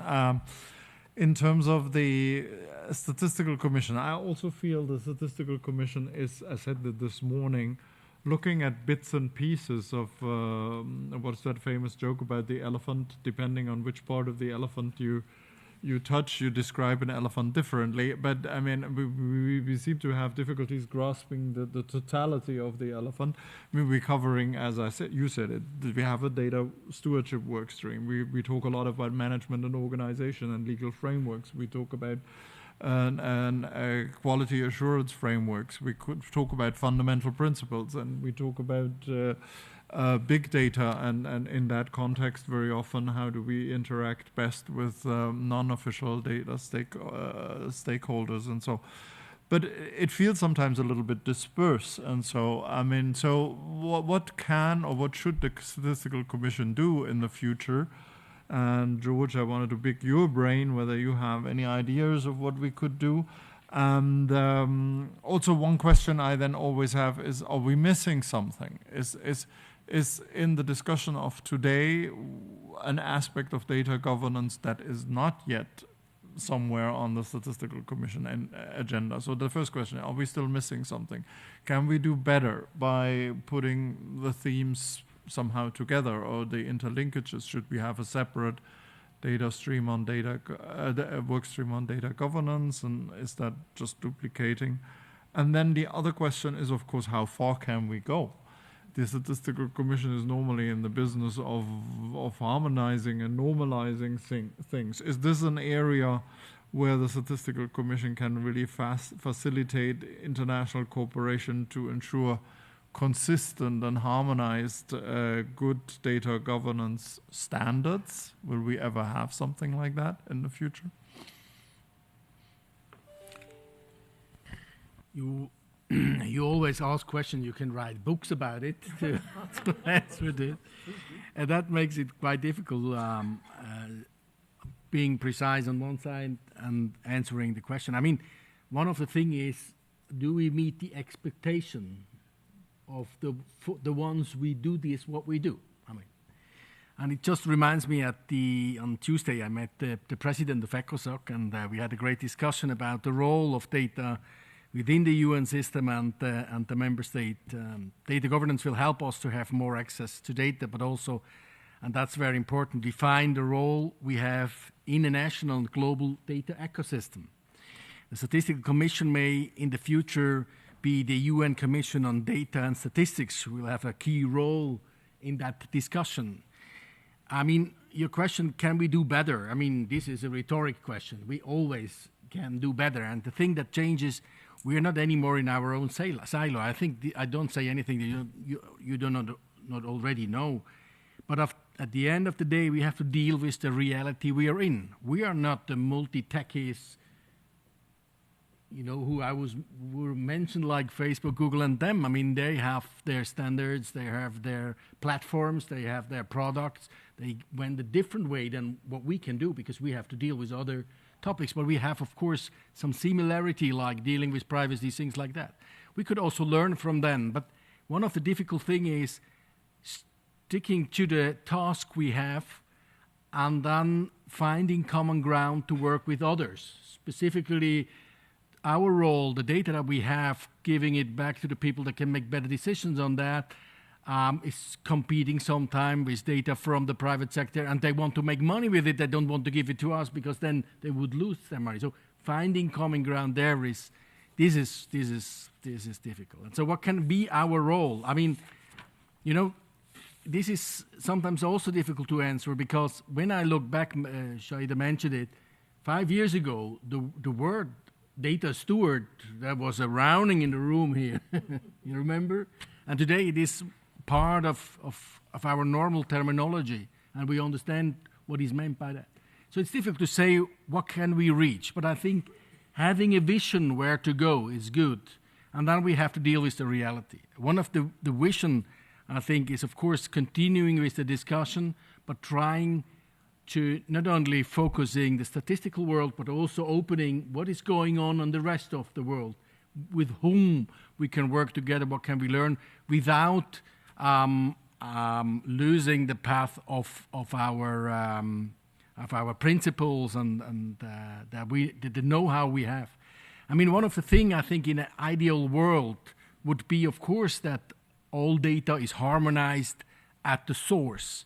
But we all know this is not so simple. That is easy to say. It's maybe never really reachable, and anyway, not for all the data. But striving for that can be a goal that we can think, what can we do there? The second thing I think is really also Shaida quite often arguing the way a platform that is open, that everybody can see what we have. Because one of the problems is we don't know what we have. I mean, I understand that some doesn't want to give their data or because of it's a value for them, they don't want to give to anyone or everyone. But you can show what you have in the sense like you show your metadata. And in the metadata, the description is who has access to it and things like that. So you haven't given your data. That could be, for example, an idea thinking about, can we find something that we are making the things we have visible, not only the statistical data, but also maybe if you have access to other data, also the private sector. And maybe there see then other private sector actors, and then they can start having contact to them and say, can we share the data? But we don't give it maybe to them or them, but it's already the next step. And finally, I think scaling things like that on an international level sounds very visionary. But actually, we can do things like that. We built the statistical system. Organization like this here founded things like dealing with money transactions and things like that. We can do it. It's not that we can't do it, even though it sounds very visionary. And I just mentioned that we have to deal with the reality. We should strive for that. Does that answer a bit the question? No, and thank you for the positive conclusion. And so, was that a question directly related to what George just said, or you want to wait until we are coming to the? No, you can't. We are here in family. We can discuss. Okay, let me ask. Let's go through with our questions, and then we will have time. I promise. I think this panel is good. They are focused on. Steve, I wanted to ask you. You know a lot about countries out there. You were working for one, but then you're now also in the UN system. I've worked already for 2 different UN organizations, so you know the UN system very well. Have you encountered some barriers why that implementation of effective data governance sometimes doesn't work? And if you have any ideas of how perhaps the Statistical Commission can help overcoming these challenges. And so also, how can the Commission promote adoption of innovative data governance models and taking advantage for the rapid advancements of data technologies also? And then the final aspect perhaps is also, how can the Statistical Commission ensure that data governance frameworks adhere to a human rights-based approach on data? Because this is something that sort of popped up throughout the day, but we haven't systematically really considered it. So if you have any ideas on these 3 topics, that would be great.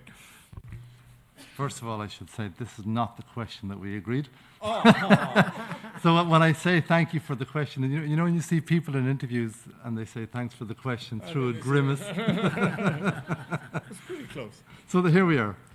So, okay, challenges. I think there's probably 3 that I would think, based on the work that we've been doing on data governance so far. First and foremost, we've heard it a few times today already, and that's around just the definition. I think there's a lot of uncertainty and ambiguity around what we mean by data governance, and I think everybody's kind of acknowledged that. And that's always a problem starting off, because then sometimes we're actually having different conversations. We think we're having the same conversation. I think another challenge is regarding the kind of the overlaps between data and digital technology, because technology is feeding a lot of our data now, but then we're also feeding the technology and we're feeding AI. And I think because of the rapid developments in that field, I think that's leaving us feeling uncertain as to what do we do, what's our role in that, how are the changes in technologies affecting our data, and then is issues like data governance being adequately taken into consideration when they talk about things like AI governance. So that's a big issue, I think. And then I think fragmentation. Somebody mentioned fragmentation this morning, and I think we have geographic fragmentation, but we also have conceptual fragmentation, we have ideological fragmentation, and we have domain fragmentation. So that's a challenge. So then when we talk about data governance, which piece are we talking about? All of these things or just some of them? I think a very important discussion for this commission is, are we only talking about national data governance? Are we talking about national data sovereignty? But then how does that interact with international data governance? Because our data is moving across borders whether we like it or not. So kind of what's the scope? At what point do we stop? And in particular, representing an international organization, national data governance is going to be different to the concerns that I have as an international organization, but also the concerns I have working with Angela on trying to look at this bigger picture.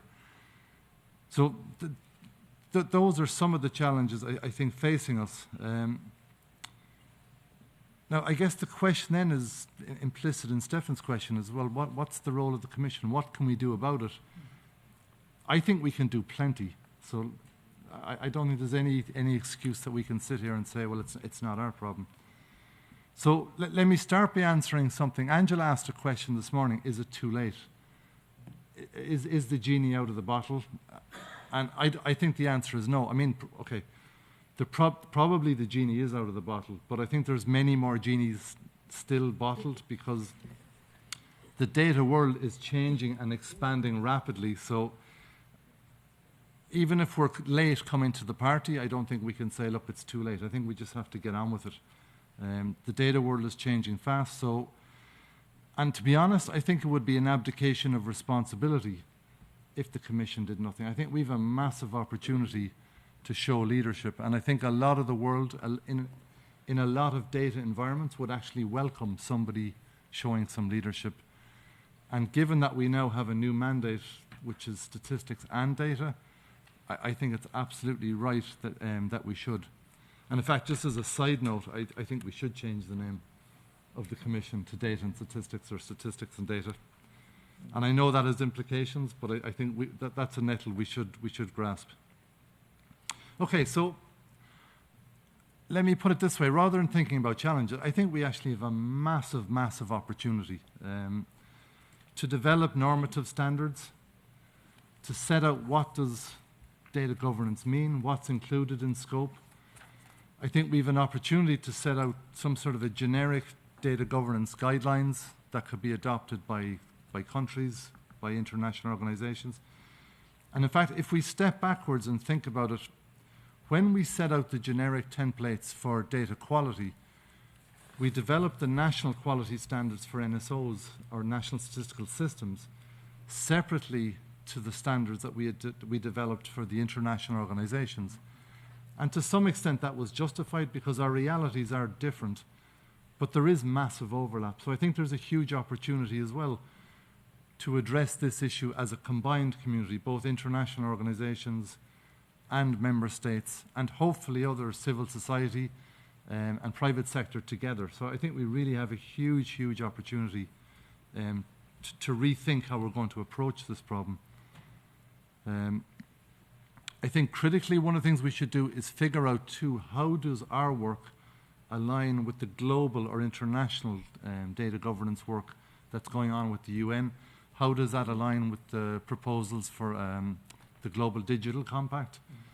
It's not necessarily our space, but we need to think about our relationship with it because it's a really symbiotic relationship. And I don't think we can just leave it to somebody else and say, well, that's their problem. I think it's really up to us to step in. Paul had noted from this morning that there's already many governance models, so maybe that's why I see a generic kind of approach actually working, because a lot of people already have governance networks. So I think what we have to do is give space to pull those frameworks in, but provide guidance for those who don't. So I think a few people said it this morning, it's maybe not coming up with one governance model, but coming up with a set that you can pick from. But there is some sort of broad consistency between them. So there is, even if there's differences, there is coherence. And critically, I think we should set out and articulate the overlap between data stewardship and data governance. I think those two things really sit together, and it would be a lost opportunity if we don't kind of articulate what those are. Anil mentioned this morning too the transnational perspective, and I think again, just to re-emphasize, this is really important. Our data is moving across borders just like a virus. We can't control it, so we have to accept it, and we have to make sure that anything that we develop acknowledges that reality. So I would say that we should set out guidelines. In the work that Angela mentioned this morning, she mentioned that we're also working on a set of universal data principles. So there's a very important piece of work there to be done as well, to align those principles and explain how they sit vis-a-vis the fundamental principles, because they're not competing, but one is dealing with a much bigger universe. One is dealing with data, one is dealing with statistics. But I think we should have a position so we're clear that these aren't competing, we're not confusing each other, just we're dealing with two slightly different universes. As I said, we should sit down and figure out how data governance sits with data stewardship. So in summary, I think there's an awful lot that we can do, and in doing that, we can really enforce the principles, the human rights-based approach. These are things that we can do, and by bringing in private sector and civil society at the beginning, we can help them to understand why that is so important, rather than trying to do it at the end. So I think it's a huge opportunity for us to show leadership, because in a way we have an opportunity now to shape no less than what I would like to call the Dataverse, and here's our chance to do it. So thank you. I like that, on Dataverse. I have to write that down. No, no. Thanks, and thanks for making also that the juxtaposition of the national and the global, and that they always have this tricky relationship there, or distinct but linked. I mean, so that's also obviously the case here. Yusuf, big data.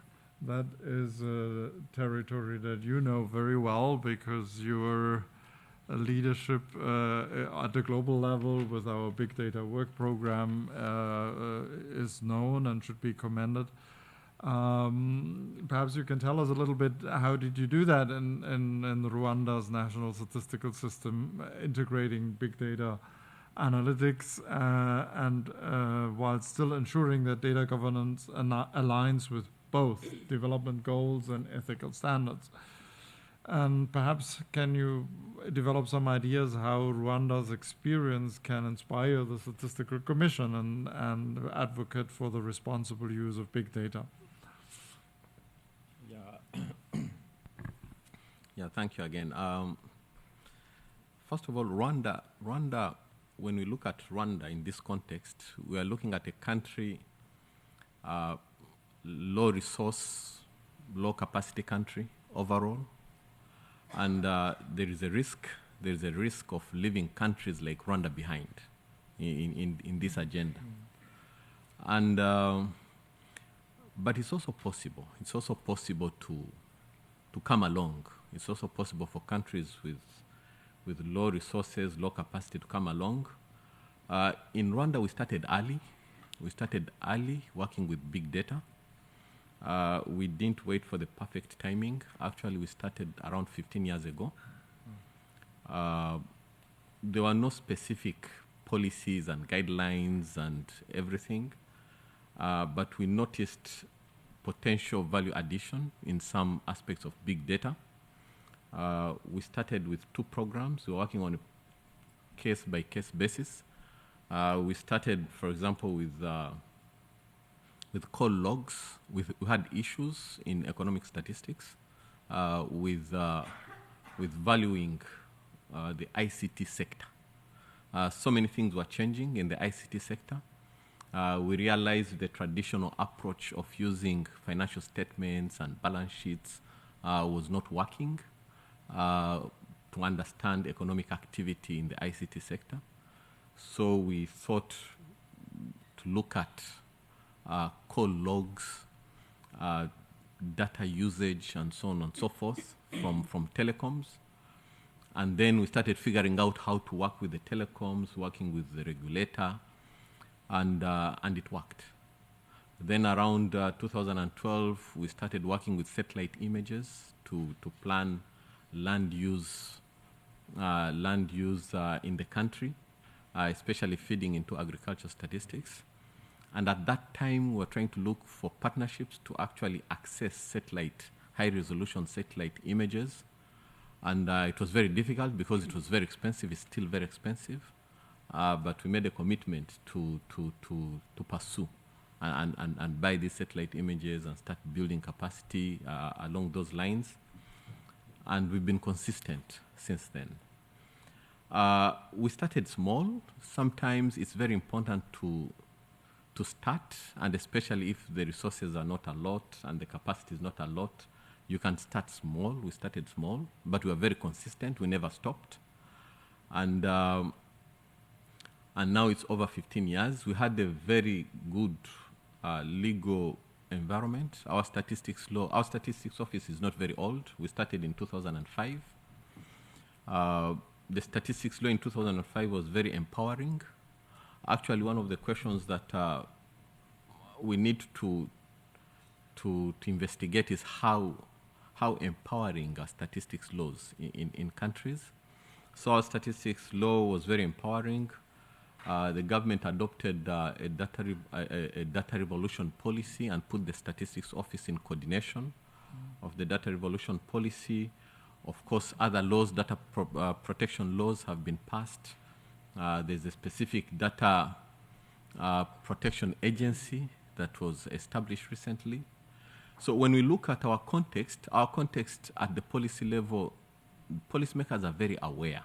They're very aware of the importance of statistics and big data and so on and so forth. But we also had to be clear on what we want to do. I remember 15 years ago, there is a lot of vagueness around data, big data for official statistics, and big data for big data and other things. So we tried to focus on big data for official statistics. But as we realize now, there's a lot of pressure to extend beyond official statistics. Actually, in Rwanda now, we are being pulled in to support the overall big data agenda, and I would say we've not figured out how to handle that. This is one of the areas that we may need guidance, for example, from the Commission, because there's a lot of opportunity to get into that space, but there's also risks in that space. Because when you go there, you start crowding in with the private sector that want to make money. You start crowding in with other institutions that are not very keen on strict methodologies and so on and so forth. So how we handle that and deal with the risks in that area is also very important, and we need guidance in that area. It's very important to build partnerships. We managed to build a number of very good partnerships with some good statistics offices. For example, the statistics office in the UK. Now we have around 8 years of partnership in specifically big data. The UN, we have a strong program with the UN system, starting with the UN Statistics Division. We have a memorandum of understanding with the UN Statistics Division, the United Nations Economic Commission for Africa, and Rwanda, especially with the regional hub for big data in Africa, positioned in Rwanda. We work with many organizations, Paris 21, I see Johannes there. A very good program for the last more than 10 years. And from the beginning, we were not compromising at all on integrity issues. Because 10, 15 years ago, we were already accessing call logs, we were accessing a lot of information. We work with the central bank, accessing financial transactions and so on and so forth. So the statistics law in Rwanda is very empowering. It's almost like a blank check to get data from anywhere. But also the restrictions are very heavy and the penalties are very heavy for any breach. So we built trust over the years. We've not had any breach, any issue, and that has built a lot of trust in the system. So looking back, I think we've managed to make good progress.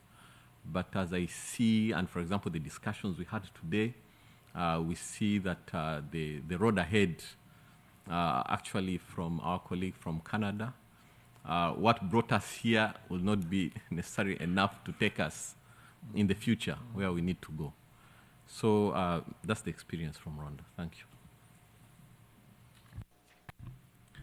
No, thank you very much for sharing those experiences. Some of those conditions are very special conditions. You mentioned that it was helpful for you to come to have a new statistical law and so on and so forth. But I mean, obviously, you have also been personally doing a lot to make this happen. Last question to the panelists directly, and then we'll open it up to questions from the audience. Shada, surprise, I'm going to ask you something about open data. Your experience with Open Data Watch, of course, advocating for the accessibility and quality of data. How would you envisage the principles of open data being integrated into a global data governance framework? Thanks, Stefan. Well, first of all, I think many of the items that we are desiring to achieve through better data governance, if you were, you had the list, a checklist, many of them can be checked with having a sound open data practice in countries, increasing trust, increasing transparency, meeting many of the users' needs, or getting the National Statistical Office closer to the users, getting National Statistical Office recognized within the NSS and also recognized with the other ministries and building relationship and overall, increasing the value of data. So, if you're not sold on open data, you should be by now, or, it really is an item. We've seen that where there is action in many of your countries, where there is action on open data, there's always a value, there's always resources availability, and there's always a success behind it. So it really proves to be sort of a no-brainer as a component of data governance. And in terms of how we've managed it within the UN Statistical Commission, I think thanks to you and your team and, of course, the Commission itself, it's been very well integrated. Just a little story behind it, because we can then learn from that for other areas that we're bringing to the Statistical Commission. In 2017, Stefan and I were sitting at this table on the Friday. This Friday seminar was on open data, and we were talking about open data. I was trying to be amusing. I had even cartoons to show what happens if you don't have open data and so on. But I was skeptical if anybody would buy that stuff, because it's difficult to implement. But sort of moving ahead from 2017 to 2019, the UN Statistical Commission actually discussed open data. And at that time, it was like one of the best days of my life, where I actually recognized open data as something really important for the Statistical Commission to take on. And then even a better day was 2022, when the Statistical Commission endorsed the open by default at the Commission. So the lesson here is that really it took 5 years from the inception, from discussions with you all, for going to the UN Statistical Commission, and for endorsement, and for this to become kind of endorsed by the Commission. And that success behind it was really based on the collaboration and multiple voices that was brought in to this effort, and also kind of having a measurement system behind it. We've invested a lot in lots of agencies, World Bank, UN Statistical Commission, my group, and others that have Open Data Charter, that have invested in understanding what does it mean to be open data? What does it mean making your data available, accessible, and open? So all these concepts have been broken down to the level that it could be not only described, but it could be measurable. And I think this is what's behind the success that we're facing right now, and some lessons that we could take, Stefan, on the journey ahead, that as we open up each one of these components of the data governance, try to see whether we can see it to the level where we can measure it and measure its success and monitor it through years. And I'll be there to help out. Thank you, Shada, and thank you for recalling that story. It is indeed true that I warned you that sometimes the Friday event is the antechamber for things happening then later in the Statistical Commission session, and that was a classical example for it. So now we open the floor. Marcus was already raising his hand a while ago, so please.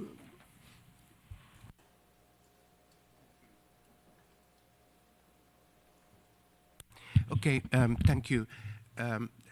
Let me introduce myself. I'm Markus Sovala, Director General of Statistics Finland, and this data governance is us really big thing and a very interesting topic, as 1/5 of our activities measured by human years or in money is actually the fact that we are providing different data services for other players, mainly for the central government, but also local government, public institutions, and only 80% of our turnover is coming from classical official statistics business.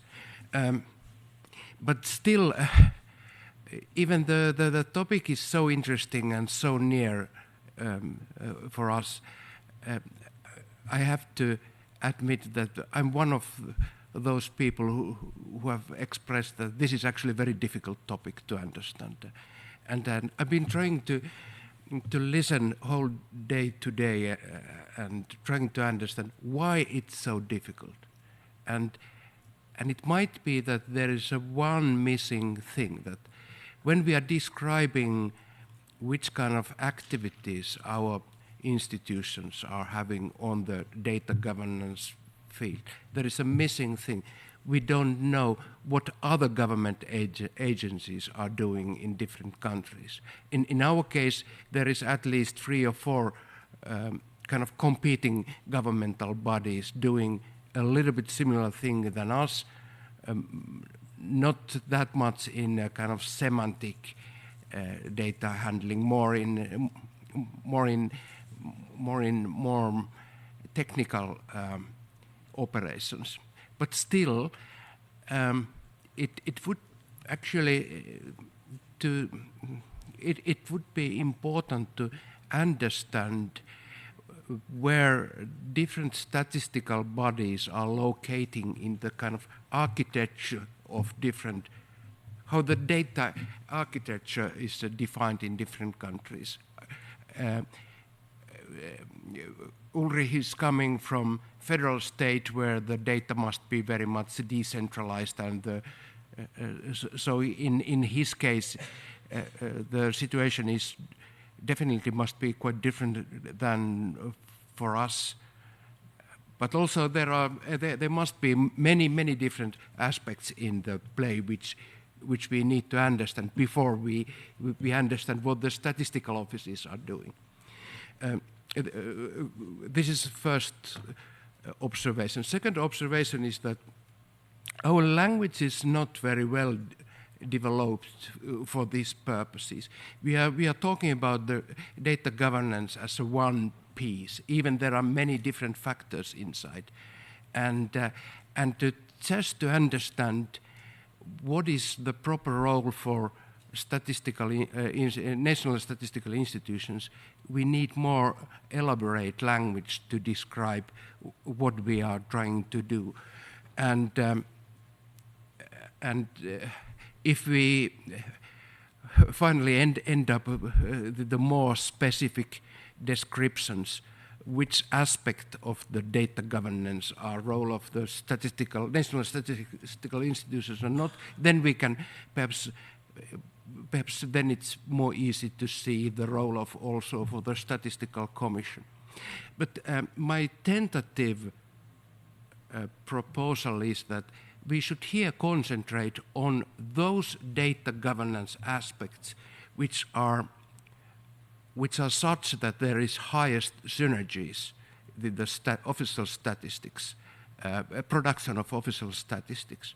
And in our case, it's very much the fact that we are providing microdata for academic purposes, but also for the policy planning purposes.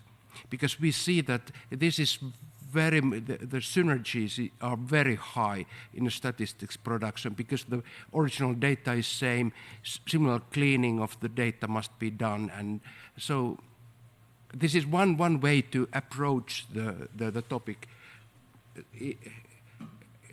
Is that we should concentrate on those matters which are basically more easily compatible with the traditional statistical business. Thank you. Well, thank you for that reflection and question also. Perhaps we can collect 2-3 questions here and then give the panelists an opportunity to answer. Rolando. Thank you. I have a question for your colleagues. So in 2015, the General Assembly adopted the Sustainable Development Goals and give the mandate to the Statistical Commission and the national statistical offices to have that information from the countries. And that as the statistical offices in the countries are the coordinators of the national statistical system. So in this regard, so the national statistical offices should have a data governance to coordinate the efforts with the different offices in the government to have the information.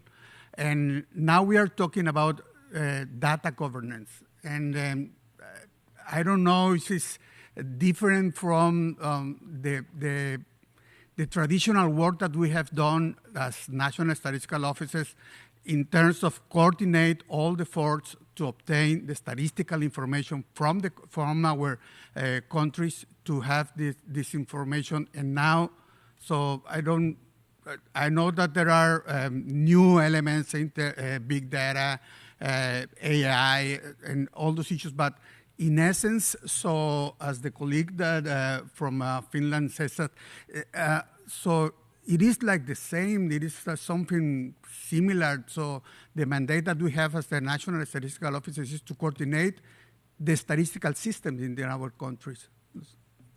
Thank you. Thank you. Let's take one more. Paula? It's been a really interesting panel discussion, and there have been so many common themes throughout the day, and I really want to focus in on them. There's been a lot of agreement, and we've talked about fragmentation, the different vocabulary that's been developed out of the room, the disparate definitions that are evolving at a real pace from other sectors. And I really want us to talk about how do we open up to have the discussion we've had today with those new actors. How can we be inclusive as a commission and make sure that the voice we're listening to is not just our own? Shida, your point about, it took 5 years from open data to mandate, that is a terrifying concept, that 5 years from now we may just be agreeing data governance and stewardship definitions. How do we have that agility, the nimbleness, the responsiveness to what is a very pressing moment? How do we live and breathe that point around inclusion, not about our data, but how we have these conversations? I know the Secretariat are doing brilliant work in driving this, but the whole of the Commission has to be stepping up and stepping in, being clear on our mandate. What is our roadmap out of the room, and how are we going to take this forward? Oh, some challenging questions here. So it's a good thing that I'm only the moderator. I can reflect it to the panelists. Shada, let's start on this side. You pick any aspect that you would like to respond to. Well, I think Paula's question is tremendously important. If I put my practical brain cells only working and put sort of the other theoretical, normative, sort of how do we make a better world to live, the brain kind of quiet, I think we should really stay on the practical side to expedite and get moving faster than 5 years from data governance, from Friday's seminar to data governance endorsed by the UN Statistical Commission. And what I mean is that for us to take those streams of work that are working right now, I made data stewardship as an example for us to see. The data stewardship is a very important one, brings everybody together. It has a goal, it has a target, it's coming to the UN Statistical Commission. So really invest in that. And look at that to see how can we make it work better. For example, in the data stewardship one, if I had time to explain, not everybody shows up to our meetings. We have really dedicated countries, Poland, and Colombia, and and Argentina, and many that show up. But the number of countries that don't show up, and the number of agencies that we really need, the custodian agencies don't show up to some of these work areas because they're overburdened. They just have too many things on their mind. So really focus on a few work streams and what's happening and what's working. So data stewardship is one of them. The other thing is to build on some of the frameworks that we already have, and Ronaldo mentioned SDGs. Some of those frameworks have almost built into them some elements of data governance, and we just have to tap into it and clarify it more and sort of bring them on more. I mean, the data governance is in Goal 16. Data governance is in Goal 17. There's a whole section in 17.18 point something, which talks about indicators for capacity building, the things that Paris 21 monitors, SPI, and 17.18.1. So there is a lot there in SDGs that we could also bring out of what are the elements of data governance and what more needs to be done. So with that, I think we can cut the 5 years, maybe to a few years less. And maybe before 2030, we will have something to really show the world that we have done. Yeah, thanks also for mentioning 2030. Paula, I hear you. I understand that 5 years can be frightening. But one positive element about a 5-year horizon as a UN official, I have the ambition that our statistical or data community is better placed when the next development agenda is being negotiated, discussed, and adopted, and so that we are not so much reactive. So I think I would invite all of us to look at these next 5 years as a pressing opportunity to position ourselves much better for that next round of discussion that will inevitably come. And we already know part of that discussion because it's not going to be something completely new. I mean, I was here for the MDGs and then the SDGs, so I won't be here for the next DGs, but there will be DGs, and there is a high correlation in a way. So I think we are good at anticipating. So I think that 5-year horizon, from that point of view, can be strategic. But I mean, it should not be an excuse for not doing something in the next year or two. That's not why I said this. Yusuf, you want to react to the questions? Yeah, I agree with Paula on the issue of expanding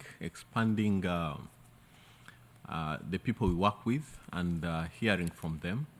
And from today's discussions in the morning, we saw from the private sector, so much is possible to the extent that I think it's even possible to disrupt almost completely what we do, especially for the interest of getting information on time, at less cost, that is relevant. We saw, for example, even from images with appropriate tools, a lot can be analyzed. So going forward, I think we should be like very open, wide open, and see how we bring in all these people to give us insights into what can be done going forward. Thank you. To my right, George, you want to go first? Yep. Thank you for the very good questions. I mean, I think one thing we can start off thinking starting from the impact, what we want to reach by when. And then I think the discussion can also be grouped. I mean, here I sometimes think a bit about Henry Mintzberg, a very famous Canadian economist. He say, if you don't have a problem, no one will work with you. So it's good that we have problems. I mean, you see, I mean, first message is okay. And we can bring something in there. But we are not the only one anymore. I mean, I think where we have a clear mandate, it's clear then we are the ones. And for example, the SDG, the framework has to be built from us. But data governance is a much larger topic. We are not the only one anymore. And there it is, I think, quite more it's more difficult than if you have a clear scope of the mandate. And of course, I think the second thing, if you know what kind of problem that you have, and here I think I mentioned that before already a bit, just to know what we have is already a problem. No? Is do we speak the same language? I mean, we invest incredible lot of investment here that we speak from the same things. Our definitions, the power to talk about definitions is actually something which is incredibly important also in the data field. We talk about standards. We know how a standard works in statistical world. I mean, actually we can, in analogy, apply that also for data, but there we're not the only ones. And then when I try to group that discussion a bit, goes in the direction of what Marcus was saying, I think there are 4 elements. and these elements coming out from the definition of interoperability. The one is the technical interoperability. There we talk about the standards, about the harmonization, about what kind of infrastructure that could be, and all these things. I think actually there we know what kind of standards that are here, and we can strive for common standards. The second thing I think is that we are maybe the low part, that we do things that are allowed to do and find ways that we have, for example, the example that as long that data is open, then we don't have any problem. But if you have personal data, then it's completely a different story. So there I think we find ways that we are acting within the law. There are many good examples all over the world through privacy-preserving techniques and so forth. So we can learn from each other what is possible and what not. The third, I think, is a part that we can really help. That's the semantic part of data. That we really understand the same thing in the data that's in there. And that is also an element of quality, that it's transparent, that you understand what's in there. And I think the question of Paula is the fourth part. This is the organizational interoperability. And there it is the part that there are many actors. And I mean, just to say that we have to go there and understand them, what they're there, where they are, and things like that, that's not enough. You have to be active. It's a competence to be engaged in this. And not just say, okay, we're just doing statistics and the rest I'm not interested in. I mean, there it is really the question, if we go now thinking in 10 years or so, who will sit in that commission? If we rename the name to data and statistics. In statistics, we know who has to sit here. But with the topic of data, I think it will take a couple of years till we know who should that be, and if we really want to do that, and if we get the mandate doing that. I think ECOSAC had decided that we're for data and for statistics, but what is really meant by the term of data, that is something that I think is important. And then it's also the stakeholder management, because this determines who has to sit here. That's probably a bit trying to group or cluster the topics. Good. Steve? So let me start with Marcus. So a couple of good questions. So from what I picked up from what you said, Marcus, I think we're in agreement that national statistical systems, stewardship and governance are all very closely connected.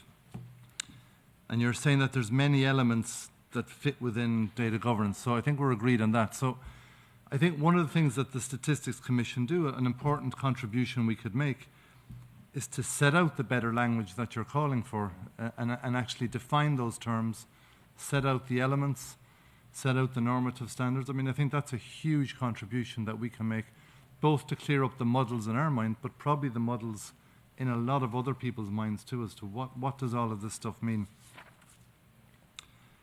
But on the synergies then with the NSOs, I understand from a pragmatic point of view that's probably a sensible way to approach. But let me play devil's advocate a bit. I'm just wondering, if we do that, are we missing a huge opportunity? I mean, what we're talking about here, we've just been talking about the wider scope. What does data and statistics mean? If we fall back on where we're comfortable, which is the synergies with the NSOs, I just wonder, are we missing something really, really important? And I think that's a conversation we should have. And that brings me to Rolando's question about the difference between data governance and statistical governance, which is basically what Angela asked this morning. I think in Angela's case it was rhetoric, but I'm not sure. She was just trying to cause trouble as usual. But so we have a new mandate. And let's not forget, we asked for it. I mean, like, we wrote the draft. I mean, it's not like ECOSOC imposed this on us. You know, so, I mean, and it comes back to Paula's question too, which I'll come to in a minute, because that's the mother of all questions. But if we think about the mandate, first of all, at our level, what does that mean then at a national level?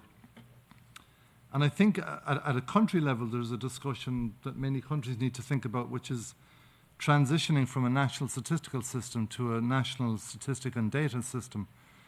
And if I look to my neighbour here in Switzerland, I mean, as I understand what the Swiss are doing, I mean, that seems to be effectively what you're doing, is by using this new kind of very broad kind of interpretation of data stewardship. I think the Swiss model, in my mind at least, is going to a national statistical data and data system. And I think that's something that I find really, really interesting. The other issue with the difference between the data and statistical, and it comes back then really to Paula's question, is what's the role of civil society and private sector in this group? I mean, they're the big data holders. Our monopoly is well and truly gone. So what does our mandate mean now? Okay, we can change the name of the Commission, but what's the implications of that? And I don't think that's a conversation we've really had yet, is what is the role of this Commission in the future? And unfortunately, that conversation might take a couple of years, but I think it's a conversation we need to have. What is the role? I mean, that was the idea of the World Data Forum in a way. So in a way, does the Commission now need to actually follow that?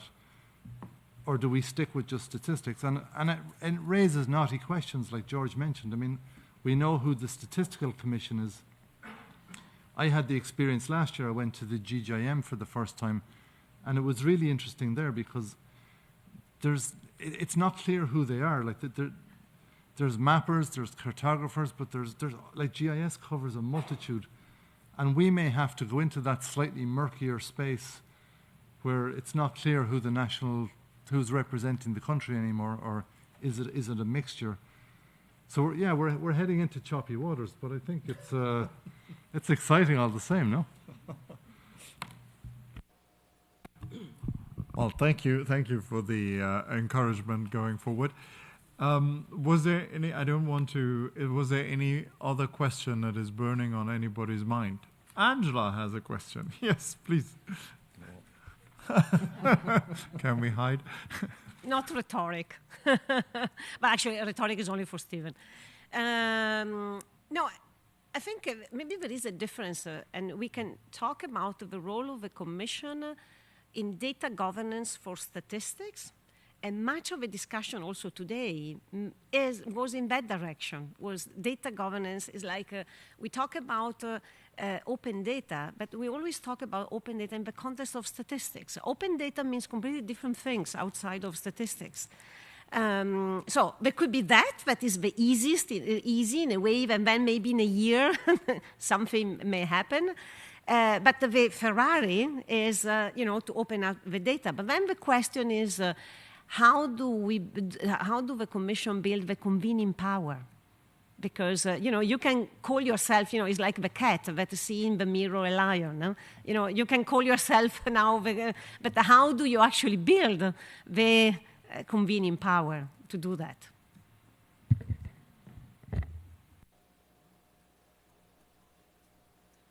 Anybody here? I mean, actually, this is an incredibly important and interesting question, but actually, I sometimes think this is a question for those who are already for a couple of years in that topic. It drives a bit the topic of the data spaces. And as we all know, I mean, everywhere, a common topic, start sharing data or going on a way where they're defining their data governance. And so as we do that for our statistical world, actually, we already have a data space statistics in a way.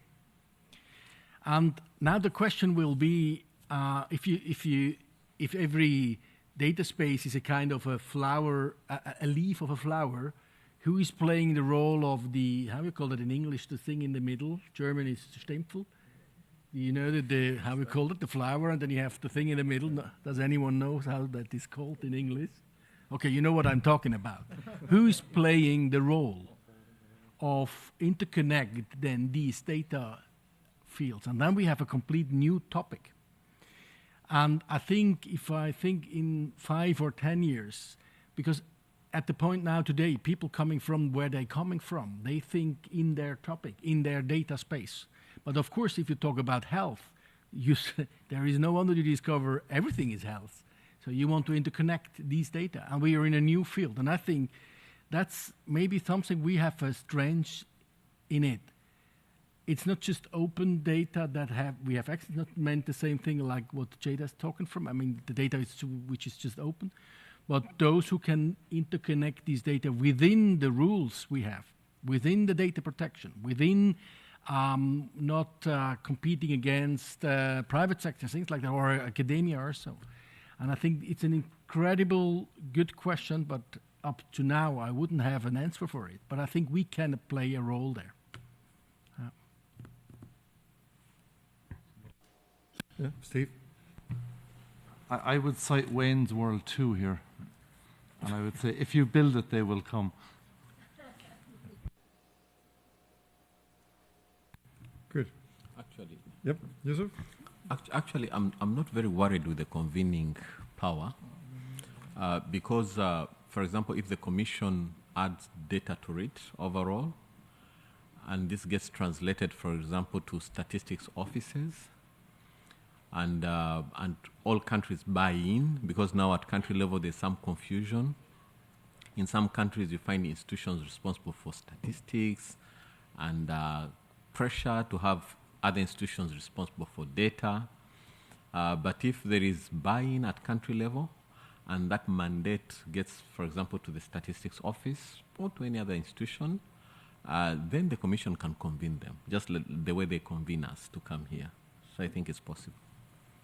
And also making sure the private sector is very dynamic. Some people can be in and out next year, but that's not a problem. Whoever is in can come. Whoever is not in anymore can get out. Yeah. Very quick on the convening power and how to maintain it. I think first of all, I think Statistical Commission has an amazing convening power. It's because it's a collective. Is really a collective. It's bringing knowledge, it's bringing different groups together. And for it to stay strong, it really needs to build on that. Bring expertise and bring different groups together. And I think that's where the convening power would be. For as long as there's people like Dilek sitting here or CSOs sitting at their experts come in, the countries bring other groups than NSOs into the room. I think that's where we have really built on the convening power of the UN.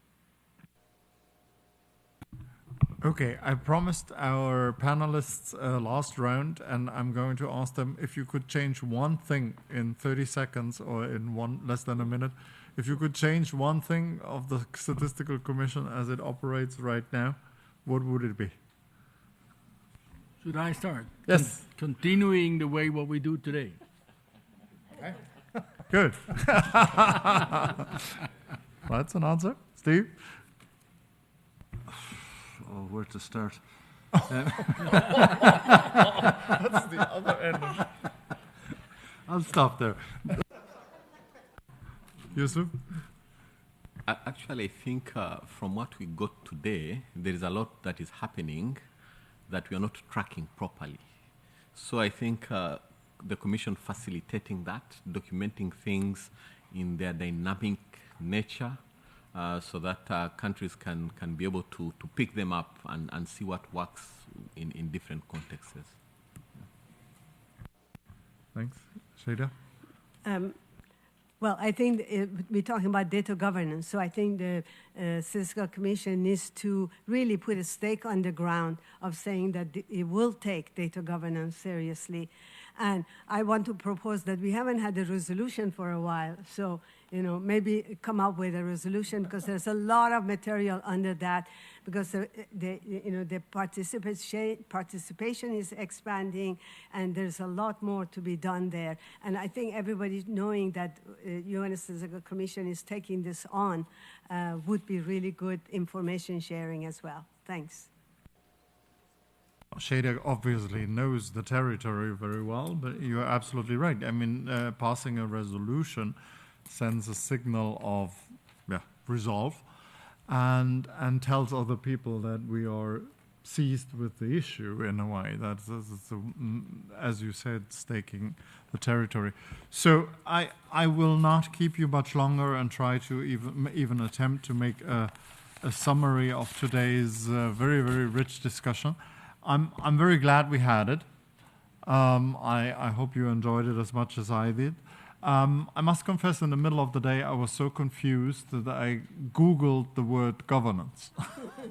I said, what is governance? And actually, it's not trivial, because you get like half a dozen of definition, but it's sort of some that sounded reasonable to me. It was governance encompasses the system by which an organization is controlled and operates, a mechanism by which it and its people are held to account. So I think that's interesting. And then ethics, risk management, compliance, and administration are elements of governance. So it's interesting because those words also popped up throughout the day. So I think that describes, obviously governance has something to do with management, efficiency, and so there is rules and principles were mentioned a lot, and of course principles and rules that we feel very strongly about is access to data, privacy, security, and all of these things. But there was also the question about enforcement mechanisms, so it's a very complex dimension. I would say governance perhaps is who does what, when, and how are people working together. So I think that's probably what I heard. What our challenge in the data space is the whole day. And we had a short discussion on multi-stakeholder, and that immediately implies power sharing. Because who can A tell B what to do? Yes or no? And I think that leads to one useful work stream that I took away, and it was mentioned several times, is still the framing of the problem, the scoping of the issue. And a lot of people use the word language so that we clarify. And in a way, we statisticians, we should be good at that. We are good at putting order into things, classifying them, sorting them, and labeling them correctly and agreeing on that. So I think that's definitely a task that we have. That's one takeaway.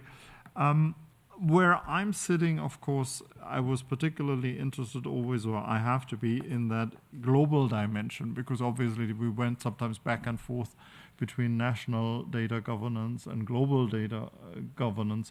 And in a way, at the global level, we don't normally use the G word because there is no government. And there are a lot of people in this organization that don't like to use the governance, any kind of governance term connected with the UN, because there is no global government. There will not be an enforcement mechanism. So that is definitely. But based, who said it? I think you used the word incentives. That is not an excuse for us or for me not to do anything. So, we can stake the territory, we can define principles and discuss those, and we can talk about incentives. So, but governance, global data governance, obviously has to take a slightly different tack on things. I think what I heard a lot, and I'm picking things here, is of course the words of trust and ethics and so on. That is, of course, our core professional business card, I'd almost say, for which we all sit here in this room together. And somebody said something interesting. The trust is a very careful social equilibrium and balance, because we all know it's hard to gain and easily lost. And I think this is also one reason why we have to take this on, really, because it just takes one to destroy the trust into a system. So in other words, we are all in this together. So, and that if that has to be reason enough to keep working on this. Now, it's not clear who the all is. Who do we need to invite here? Is this a different group 1, 2, 5 years from now? How are we going to interact? But these are interesting challenges, and I'm, for one, looking forward to working on that.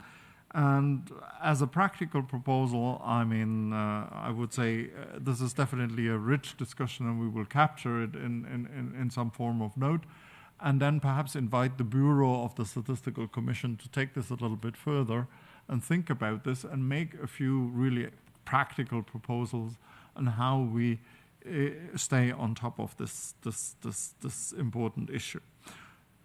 So that's it in terms of a summary. Is it still? I have 1 more minute to thank everybody. I think it was a great start. I hope you agree in our week.